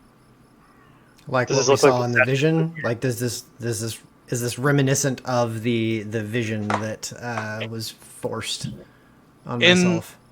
Very, very, very similar, especially with the vision that you had being attacked by that creature down the well. It's very, very familiar, but in of course, a very crude tribal Tomaic form. But the metal that you're seeing is that at the base of this structure, lashed in, seems to be a metal humanoid body. I will rip it away from the rest of whatever else it is connected to and pull it loose. You find what you is a metal statue of a man. Well, this is very odd. Ben, could you come here and look at this? What? Okay. It's very strange for what I would have thought to have found here. Ben is kind of looking drained, tired. What is this? What do you have? What do I see? I do not know. Bill, what do I see? As you walk up, you see where Oliver has ripped apart this very crudely made totem, and lying in the center of this bone and like metal trinkets and everything like that seems to be the uncovering of something that you yourself are familiar with, a very old, weathered Forgeborn. One more time? Oh, what? It is a arcane and mechanical being. The Empire had them. They were menial labor and the hard work. It was easier to create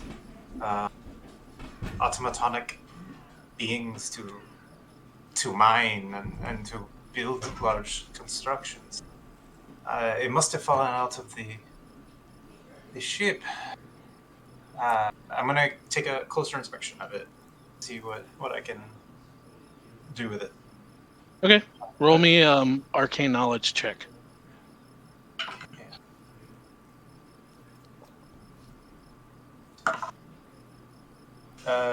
Dirty 20, 13 plus 7. Going into and looking at this creature, the Archon soul, as the Arcadians put it, the arcane spirit within it, does appear to have a spark left.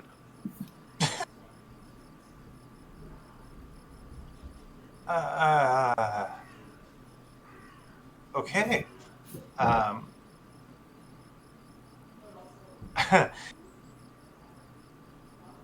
It's alive.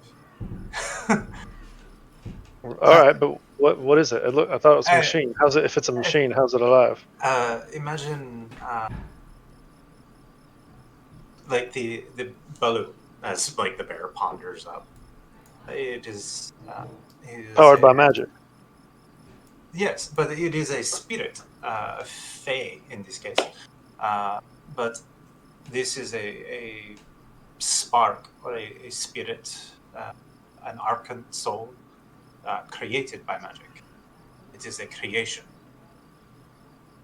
But it's, I mean, we could have someone carry our objects.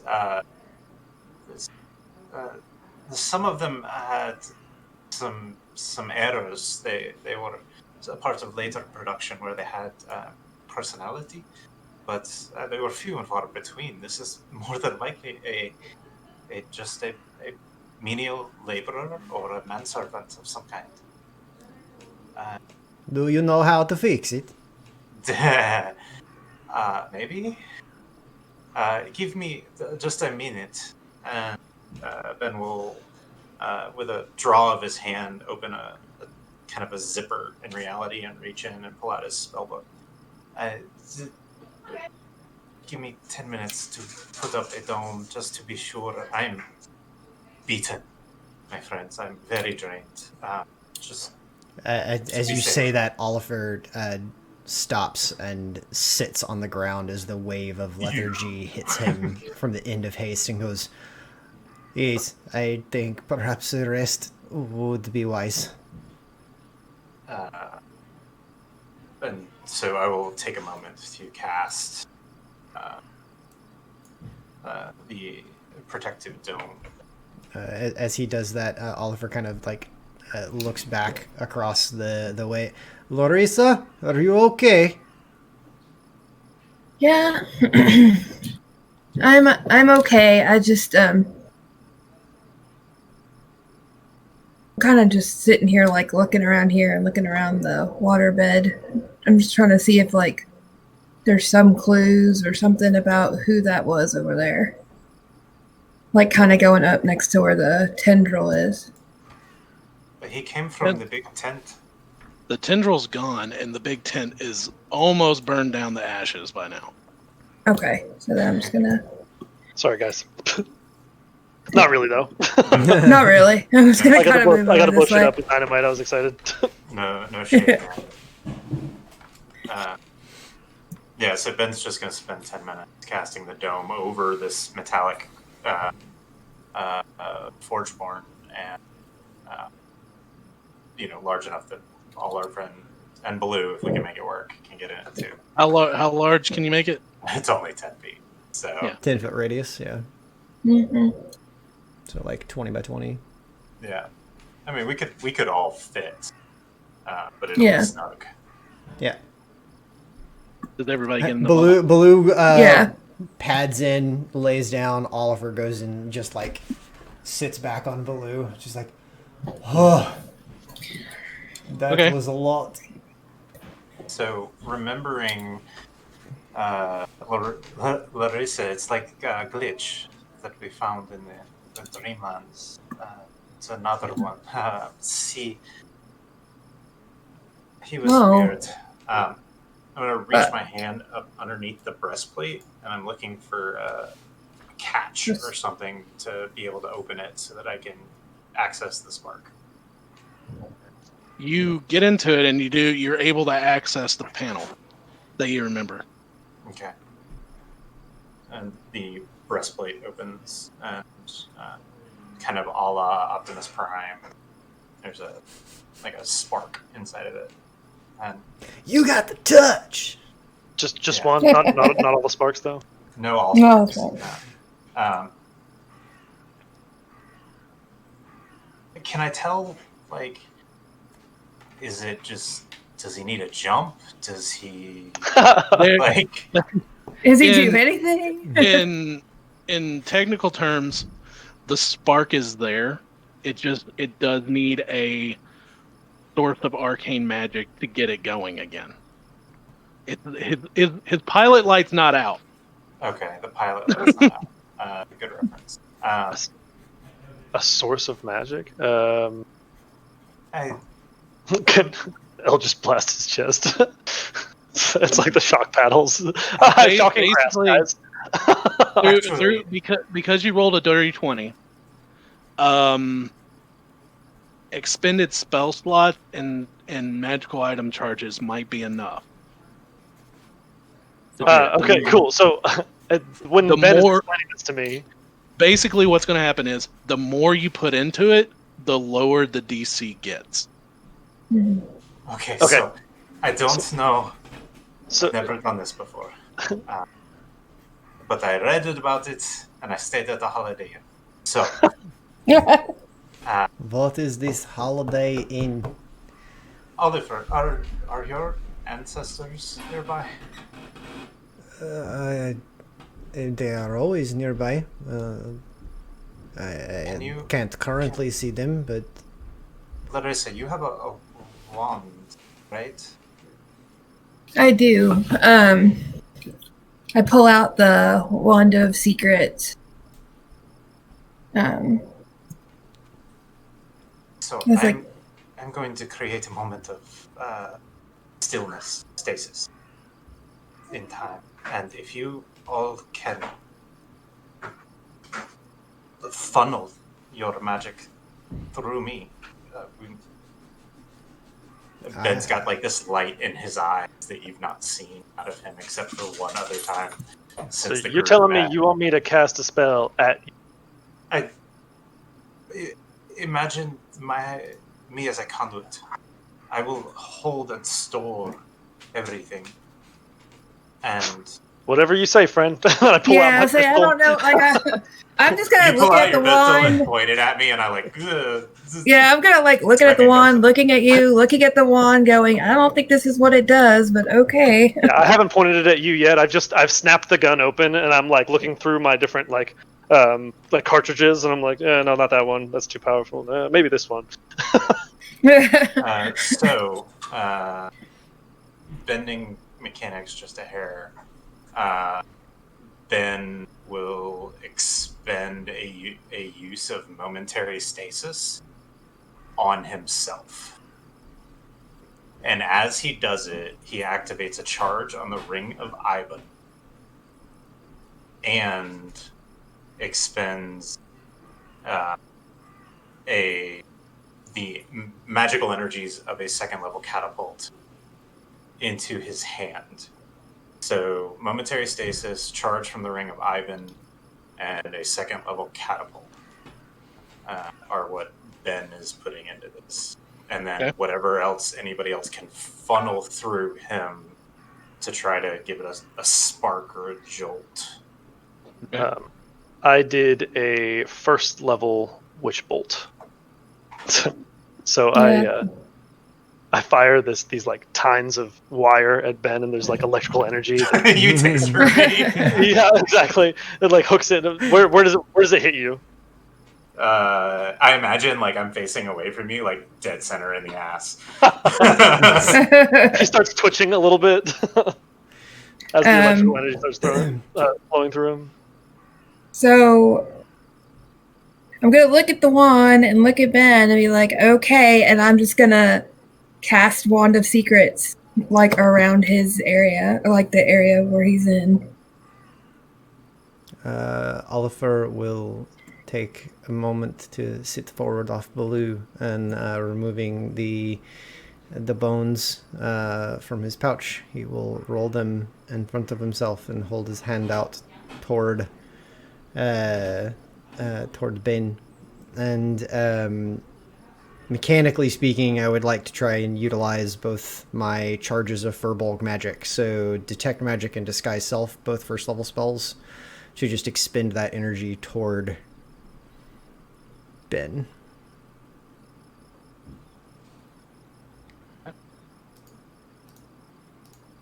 All right. So, with this magic flowing through you, Ben, coming from all the sources of your party and everything around you, you reach out and you feel a connection with the small amount of spark that's remaining in this automaton. Mhm. Roll me an arcane knowledge check. As ability checks and saving throws. Damn. Okay. Skill checks are not ability checks, are they? All right. So just It's an arcane knowledge that you're shaping. You're using your arcane knowledge to shape this magical force. I was just looking to see if I could try to manipulate that Ring of Ivan charge into helping me, but I can't. So not as rude.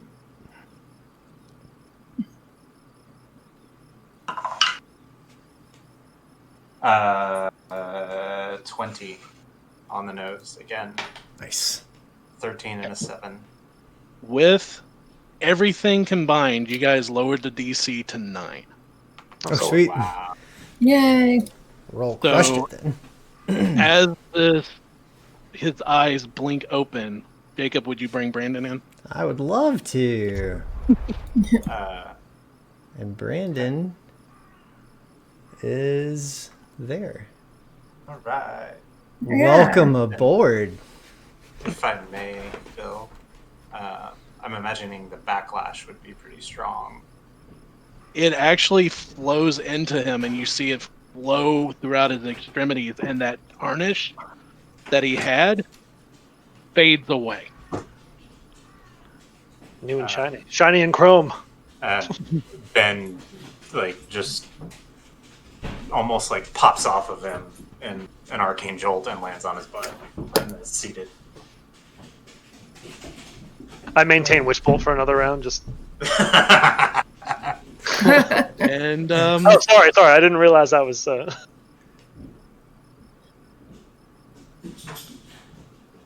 Yes, this humanoid metal being begins to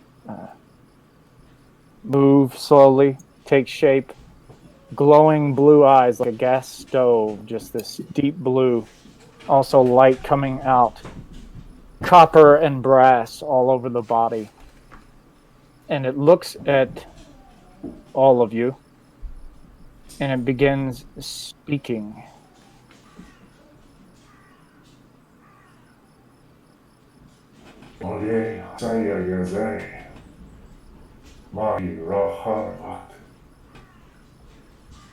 I couldn't understand any of that. No. that's the point. Ben and Killian recognize this as Ancient Arcadian. Oh, okay. This was intentionally. We couldn't understand. Yes. Okay, cool. Yeah. Excellent. Very cool. All right. So what did we understand? What did they hear, Brandon? You would hear. Kings, I do not know you. We all are. Did that You're cut a out little for on the I think, quiet yeah, I side, think man. that cut out Yeah, a it's little just bit really back and forth. quiet. Voice mods are failing us today. Please, I do not know you. Please tell me where we are. Okay, I caught most of it that time. Yeah. I heard it. He said, "I do not know you. Will you tell me where we are?" Where you Yeah. are. Mhm. What is your... I look at Ben, and I'm like, "That's Ancient Arcadian." Yes, in a proper dialect, and he looks at you knowingly. All right, fuck off. What What do you think about this in a proper dialect? And I rattle off all the curse words I know in Arcadian. They're all wrong. No, this is the wrong tense. What is your serial number and function?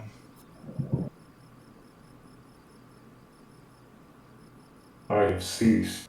My serial number. My function is ambassador. I call myself Hearth. Is that Hearth? Hearth. Hearth. Oh, I'm sorry, everyone. This is one of the ones. You are awakened, are you not? It would appear so. Well, Hearth. You are on an island a long way and a long time from home. What's the last thing you remember?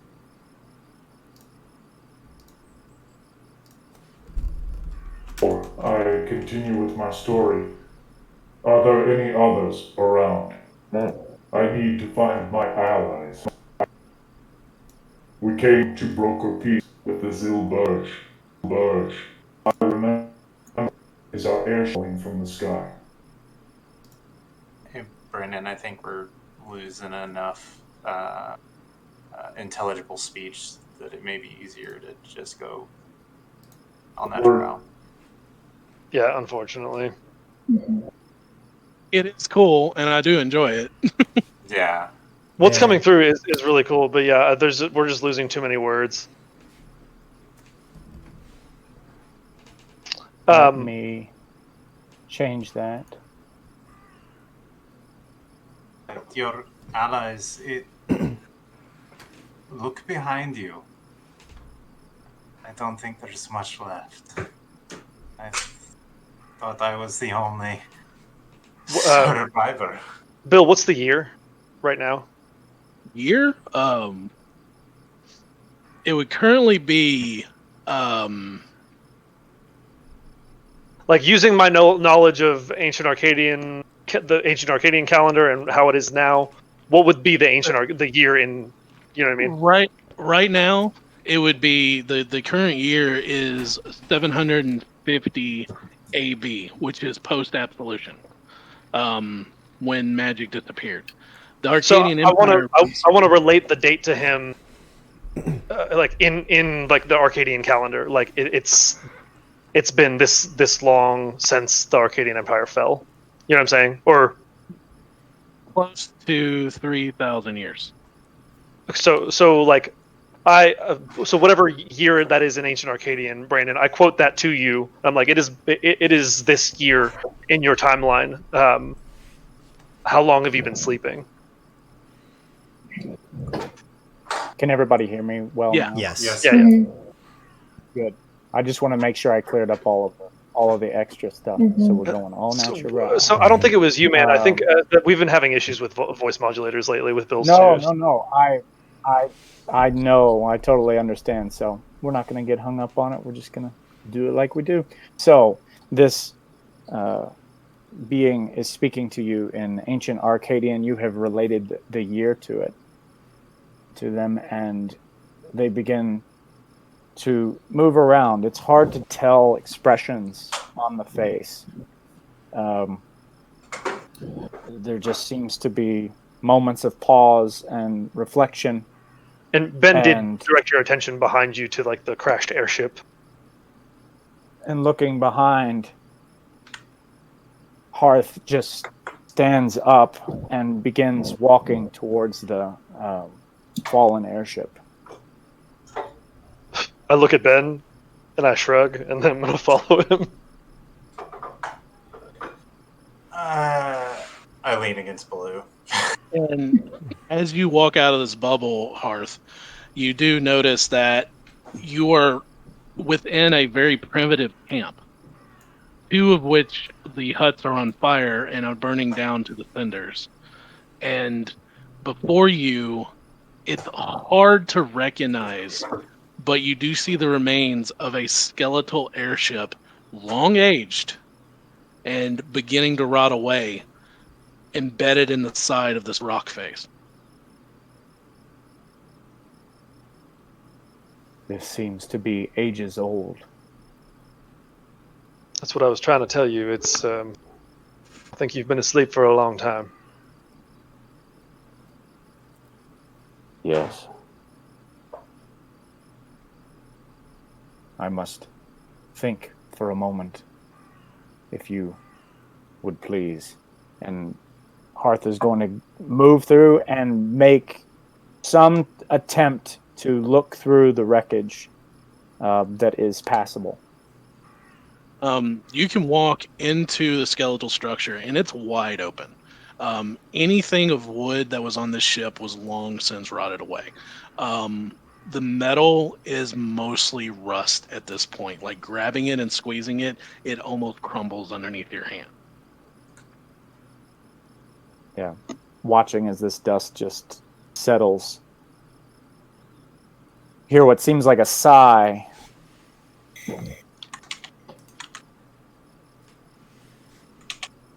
I thank you for reactivating me.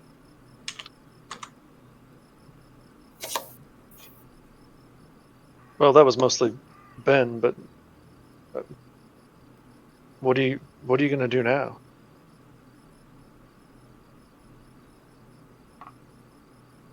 I suppose I shall try and reach out to the last mission that I was given. We What came might to that- broker peace But there's no. with the Zilberge. This is As you're this- hearing Zilberge, you would know that it's translating to Shadow Tower. to Shadow what? Tower. Shadow Tower. Okay, Bill, can I make a check to see if I recognize what he's talking about? Both you and Ben can make it. When he says, he's saying in Arcadian the title Zilberg, Yeah. which is Arcadian for Shadow Tower.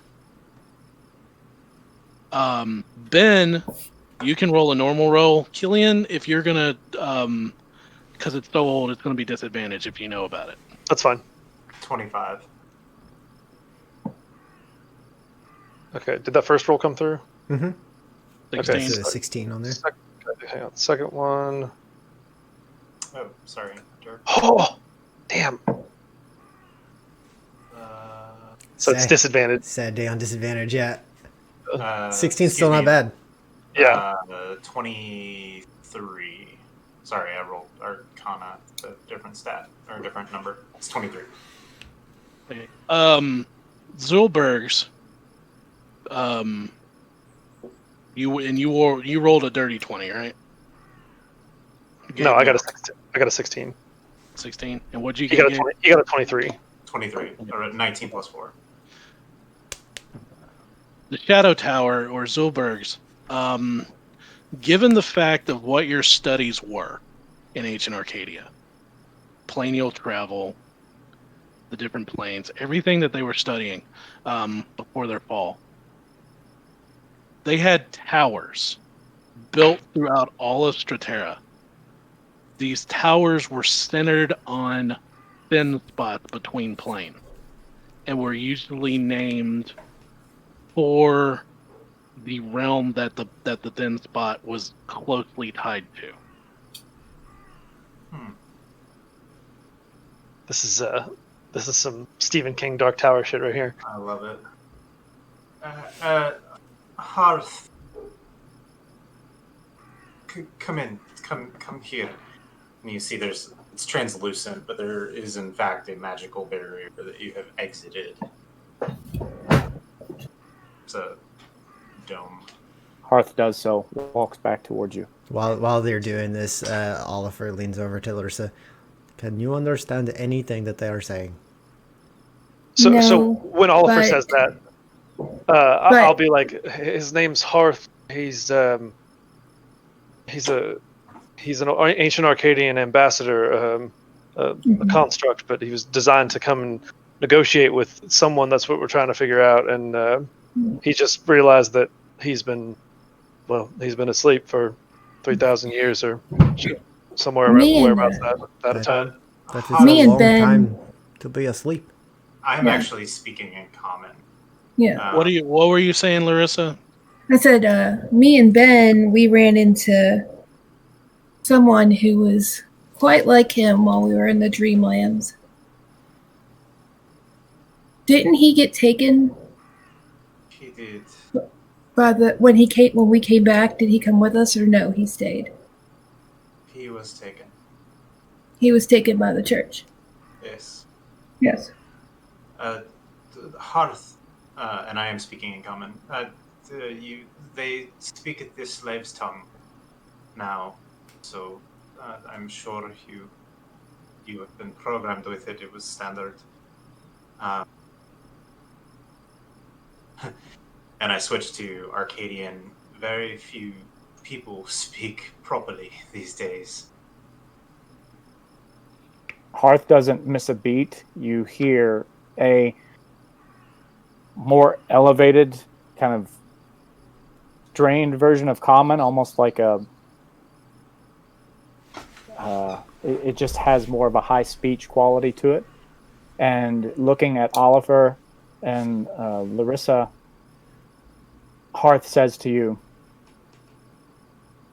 "Forgive me for continuing to speak in a way you do not understand. It is not a concern. I just did not know what was going on. It's good to know that you can understand us as well." Hearth, the towers, they're gone.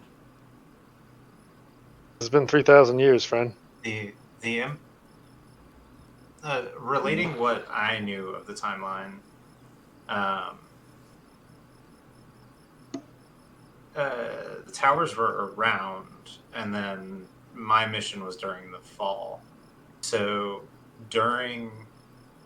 if he was going to negotiate with the towers, then theoretically that happened before. There was an upheaval during your time. before your trip to the Dreamlands, Yeah. within the Arcadian Empire, there was a cabal of magisters that were rising up called the Tanware. Yeah. And they were fighting people that worship the prime gods were falling out of disfavor. Yeah. So it's all kind of the same timeline. It's not like that happened prior. It was politics to you. Okay. Cool. You were you like to experiment. You were an explorer, if I remember correctly. Correct. This was all politics to you. Okay. The towers are gone. Some may still stand, but this place is not the same. As you're saying all this, you see Hearth look down at the ground for a moment, look up at you, and say, "All is understood." If you need a little more direct, if you were sent to negotiate peace on behalf of some magisters, I am of the fourth circle of the Arcanus of Dalandun. I think I may literally be the highest ranking member alive at this point. So, if you're inclined, perhaps stay with us for a little while. See if we can keep each other alive. It would seem that all of my imperatives previously would be to do as you ask. For now, everyone, I need rest. There is a being, are you familiar with Oni? There is an Oni in that cave that we must see to. Do we for sure know that's what it is? I don't know. I literally just took a guess at the picture and the I mean situation. that's what it looked like. Player me made that guess. Oliver has no freaking clue what that was. I would say Larissa has no idea. Can we make some kind of check to confirm that?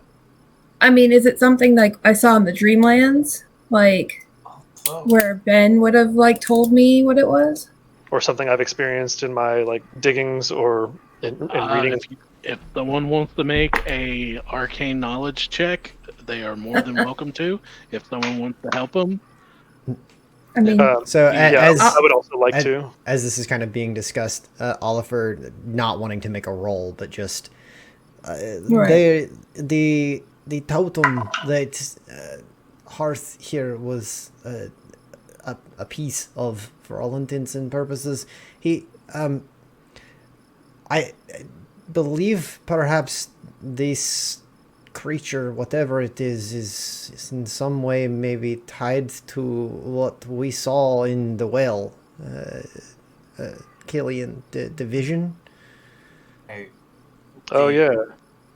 was heading, if I may, Hearth, he was heading to the Shadow Tower, which means a connection to the Shadow Fell, the plane of shadow that exists beneath this one. It means there is a thin connection nearby somehow, unless he was waylaid halfway through his journey. Well, what about that teleportation circle we saw? Could that have something to do with it?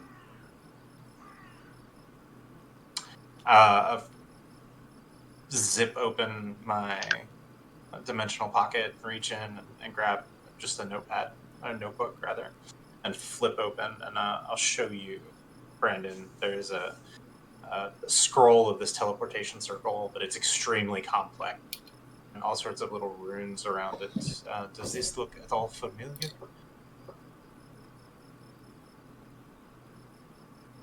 Would that look familiar to Mark? Are you proficient in arcane? No. No. It is not familiar to you at all. I apologize. My function was not in the service of the arcane, but rather in divine energies and also negotiations and diplomatic relations. You are one of the primes. Do you follow a particular? I have no use for a protocol droid. I'm kidding. Were you your creator? Who did he steer you towards? Turns of the head, looks back at you, Looking for a holy symbol on him. And looks back at you, and says that my first magister, their name is unfortunately forgotten. I served memory as issues. What was that? I said, okay, memory issues. Taking notes. I'm just kidding. Basically, no. It says the Hearth says, my recollection is suffering from a long stretch of inactivity, it seems. My strongest memories are as follows. My first magister, his name unfortunately forgotten. Flashes of many battlefields, fallen comrades, protection, and blood. Then assignment to Magister Urada. We took part in numerous negotiations and brokered peace for a decade. And then our mission here. He looks back. Something went wrong with the airship, and we fell from the sky. That's an understatement. I would assume it was not a chance of fate at this state of the Empire.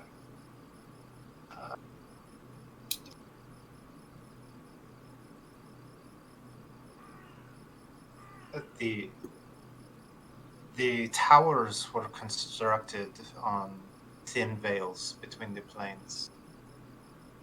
So there is a chance that some of the issues they are facing here, and I look at everybody, connected to the Shadowfell, or another plane of shadow of some sort.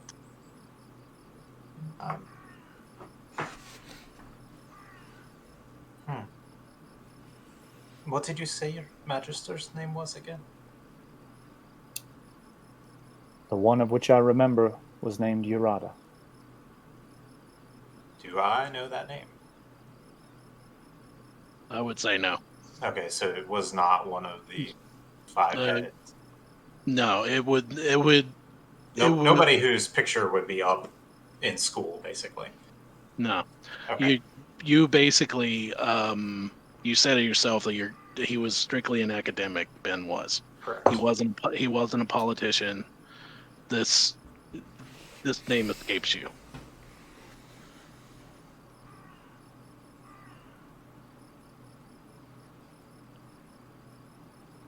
Perhaps we can help each other. It would seem so. I'm Kyrian, you wish to see a relic of true Arcadia. Here you have it. So, Killian, I see you rolled a 25. Was that for you, or were you trying to give someone advantage for the Arcadia? Whatever works. I didn't roll for it. Okay, so then I was just trying to figure out what was that roll for? We were trying to know what that creature was. Oh, the Oni. Right. Yeah. With a 25 and the studies at the Queen's College in Vandalheim, studying all the information that you happen to have there is something that perks your mind of talking about planial creatures, the description of the creature that you saw for your very own eyes, the spells and the magical abilities it was using, and the door and the shadowy like door that it stepped through. You're not 100% sure. With it leading a group of ogres, these creatures are commonly referred to as ogre mages. but this could possibly be a shadow Oni.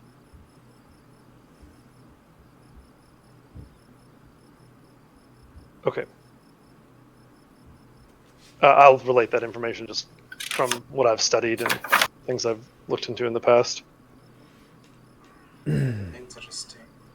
Well, Outside that of my sounds studies. more dangerous than what we came here to stop from just regular ogres. That sounds a creature of chaos if I have ever heard one. Are you going to go charging and I am going to take a rest, Yeah. but I do not intend to leave it alive if it is going to continue to cause problems to the people of this island. you can assume it hears us, just so you are aware. It sounded what? like it would be waiting for us regardless, so... Yeah. Wait, like he's listening to us right now? Is that what you're saying? Well, this sphere does not necessarily protect from sound. I don't think that. I don't think there's any way for us to leave here without it confronting us again. So, with that being said, as you said, surrounded by corpses of slain ogres and goblins, 2 burning huts, remains of an ancient Arcadian airship, a new comrade, and a very confused sleepy bear. We will call it, because it is now 12. Yep. And I believe our next game will be the 26th, the day after Christmas. Yep, yeah. Right. I will have to... I'm going to be in Maryland. Let me confirm. I think that will be okay for me to still dial in for it, but I will not be where I could run the stream. I will not have my computer. Like, I'll have my laptop. That's it. Well, those of you that are watching, just keep paying attention to our schedule in case it does change. Tentatively, we will be airing on December 26th, unless something changes. But it's the holiday, so everyone should understand. Yeah. So, that being said, Brandon, you get to participate in a tradition in our games, accolades. So, just to fill in everybody that, in case you're a new viewer, what we like to do to give a sense of community within our games, we take our time and each of us recognizes one person that we particularly enjoyed their role play, their strategy, something they did within the game this week. And usually the DM will then decide someone, either someone he's chosen or someone else has chosen, and give them inspiration for the next game. So we'll go ahead. Whoever wants to go first. I'll start because I want to get those fucking spell descriptions for Derek. Oh, thanks. Every time, man, your spell descriptions, they're like, some of them are, even when you reuse one, you throw something new on top of it. I try. They're just so awesome, man. Yeah. So major props. Thanks, man. I wanted to give. I'm going to do 2. I really liked the team up on that ogre, Trish. That was great. I had a lot of fun taking him down with you. And then I wanted to give the other one to Jacob. That tactical decision, running in there and getting to the bridge and cutting them all off there, I think probably saved us a lot of pain. So very, very good battle awareness, I guess. Thanks. Even while raging. Yeah. So it's a very calm rage with Oliver. Right. So I'm gonna do 2. I'm gonna do Jacob. Well, 3 actually. I'm gonna do Jacob for the same reason. And Derek, it was pretty awesome. Like actually being able to tag team something with somebody else, and then kind of understanding how specifically my rogue worked, and being able to do that. But Bill, as always, thank you for the creepy addition to the main bad guy. It's always fun to figure out what you're doing. So, mine's a combination of a few of you. I know this was a heavy combat one, but Bill setting tones like 2 sessions ago with the crashed levitation stone from the ship, and then we get here and the ship is a part of the ogre camp, and then the introduction of Hearth here being tied to all of that, and the information that's worked out with the ancient Arcadian stuff, and Ben's connection to all of that and how that all ties in, and Brandon jumping in here out the gate, running with that into all, it all just fit so beautifully, and just for everybody involved, that was wonderfully done. I really, really enjoyed how all that tied in. And then Derek got to shoot me in the ass, so, you know. Yeah. My shout out will go to kind of everybody, but like very well executed plan, I think. You had to basically sit there in the green room and watch the entire thing. Getting the original surprise round effectively, coordinating with the bird, with the dynamite and all that stuff. It was just it went off well. I really liked the D100 like chance roll of, well, you dropped a stick of dynamite down a chute. Yeah.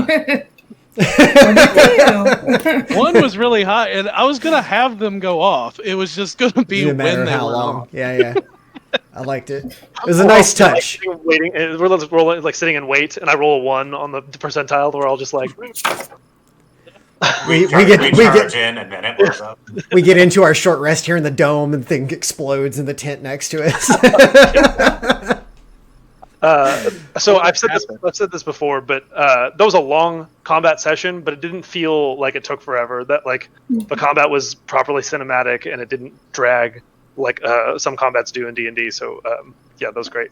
Yeah, and Bill, that was a lot to juggle. That was a lot of things out on the map. So props for that. Yeah, it came down to it. I was actually happy to see AoEs come out because I was removing stuff from the initiative order when he died. I could handle that a lot better. Yeah. But I want to go ahead and say, like, props to Brandon for like sitting there through that whole thing and coming in, and especially with I'm happy someone else is feeling the pain that I'm feeling, because I like using a voice modulator, and I had this really great voice set up. I had Gabriel come in last night, and we did a mic check, and everything was working great, but for some reason today the mic's just not wanting to pick up, and don't know what it is, but that's something we'll fix on our end, whether it's new headsets, whether it's something else, we'll figure it out. But it's great how we just picked it up and rolled with it. I might actually have to stop using the voice modulator if it's not going to work, but hey, makes me work on my voices. I think I may just do the same. Which sucks because the robot voice emulator thing was it was a really neat sound for sure. Bill and I had tested it a couple times. And I was making sure, like, I tested it beforehand, and I was even testing it as y'all were doing it. I just had muted. I was like, this needs to go off, and then it doesn't go off, of course. Yeah. Amazing. When you came in speaking of always nat one when something goes at. Yeah. No, I do want to say that was a really cool moment when you came in and you said something, and both, like, all of us were like, say that again, and Bill's like, no, you don't understand it because he's speaking Arcadian. We were just like, what? Yeah. That was really cool. Dude, that was really amazing to me. It was a great effect. I just wish we could have continued it. But my inspiration is actually going to go to Ben today, because the whole fudging the fall and just rolling with it, like my life sucks, leans up, fireball, lays back down, my life sucks. that was great to me. So I'm going to go ahead and toss him an inspiration. Yeah. Thank you very much. That was actually what I had jotted down for Ben, was leaning into the failure and rolling with, like, accepting I am not a dexterous dude. This is not going to be graceful. I am. He was like, what the hell am I doing here? Yeah. The the whole luging down the orc, like I love that for Oliver. Like all that was amazing. Like everyone had their great moments, spell descriptions, everything. Larissa, not even caring she had disadvantage. She's just sitting here with the arrow. But it's really great, and I really enjoyed the. I told myself, I'm like, when would he reveal himself as a Shadow Oni? And I started seeing like everyone dying, and I'm like, yeah, now's the time. If I was close enough, I'd have kept him in it, though. I wouldn't have let him go. And since we're out of game now, I will say that tentacle ability, Jacob, is one of my favorite new classes from the Tasha book. It is the Fathomless Warlock. I thought that's what that was, yeah. And it it attacks and moves on a bonus action. Yeah. That's so cool. Yeah, it's amazing. Yeah, it's pretty cool stuff. And super thematic fit for everything that we're dealing with around all of this. Is super good choice. Yeah. I've been wanting to use it. All right, so with that and everything, we will wrap up today's episode of Breakfast and Dragons. Thank you very much for joining us. Welcome, Brandon, as part of the D&D family going forward as Hearth. We will definitely see you guys hopefully on the 26th. Keep tuned to our schedule, and we'll let you know. Just to give a quick shout out, we did pick up 3 new followers today. So thank you everybody that checked us out and followed us. And we hope to see you at future games. Woohoo! So. All right. Thanks everybody.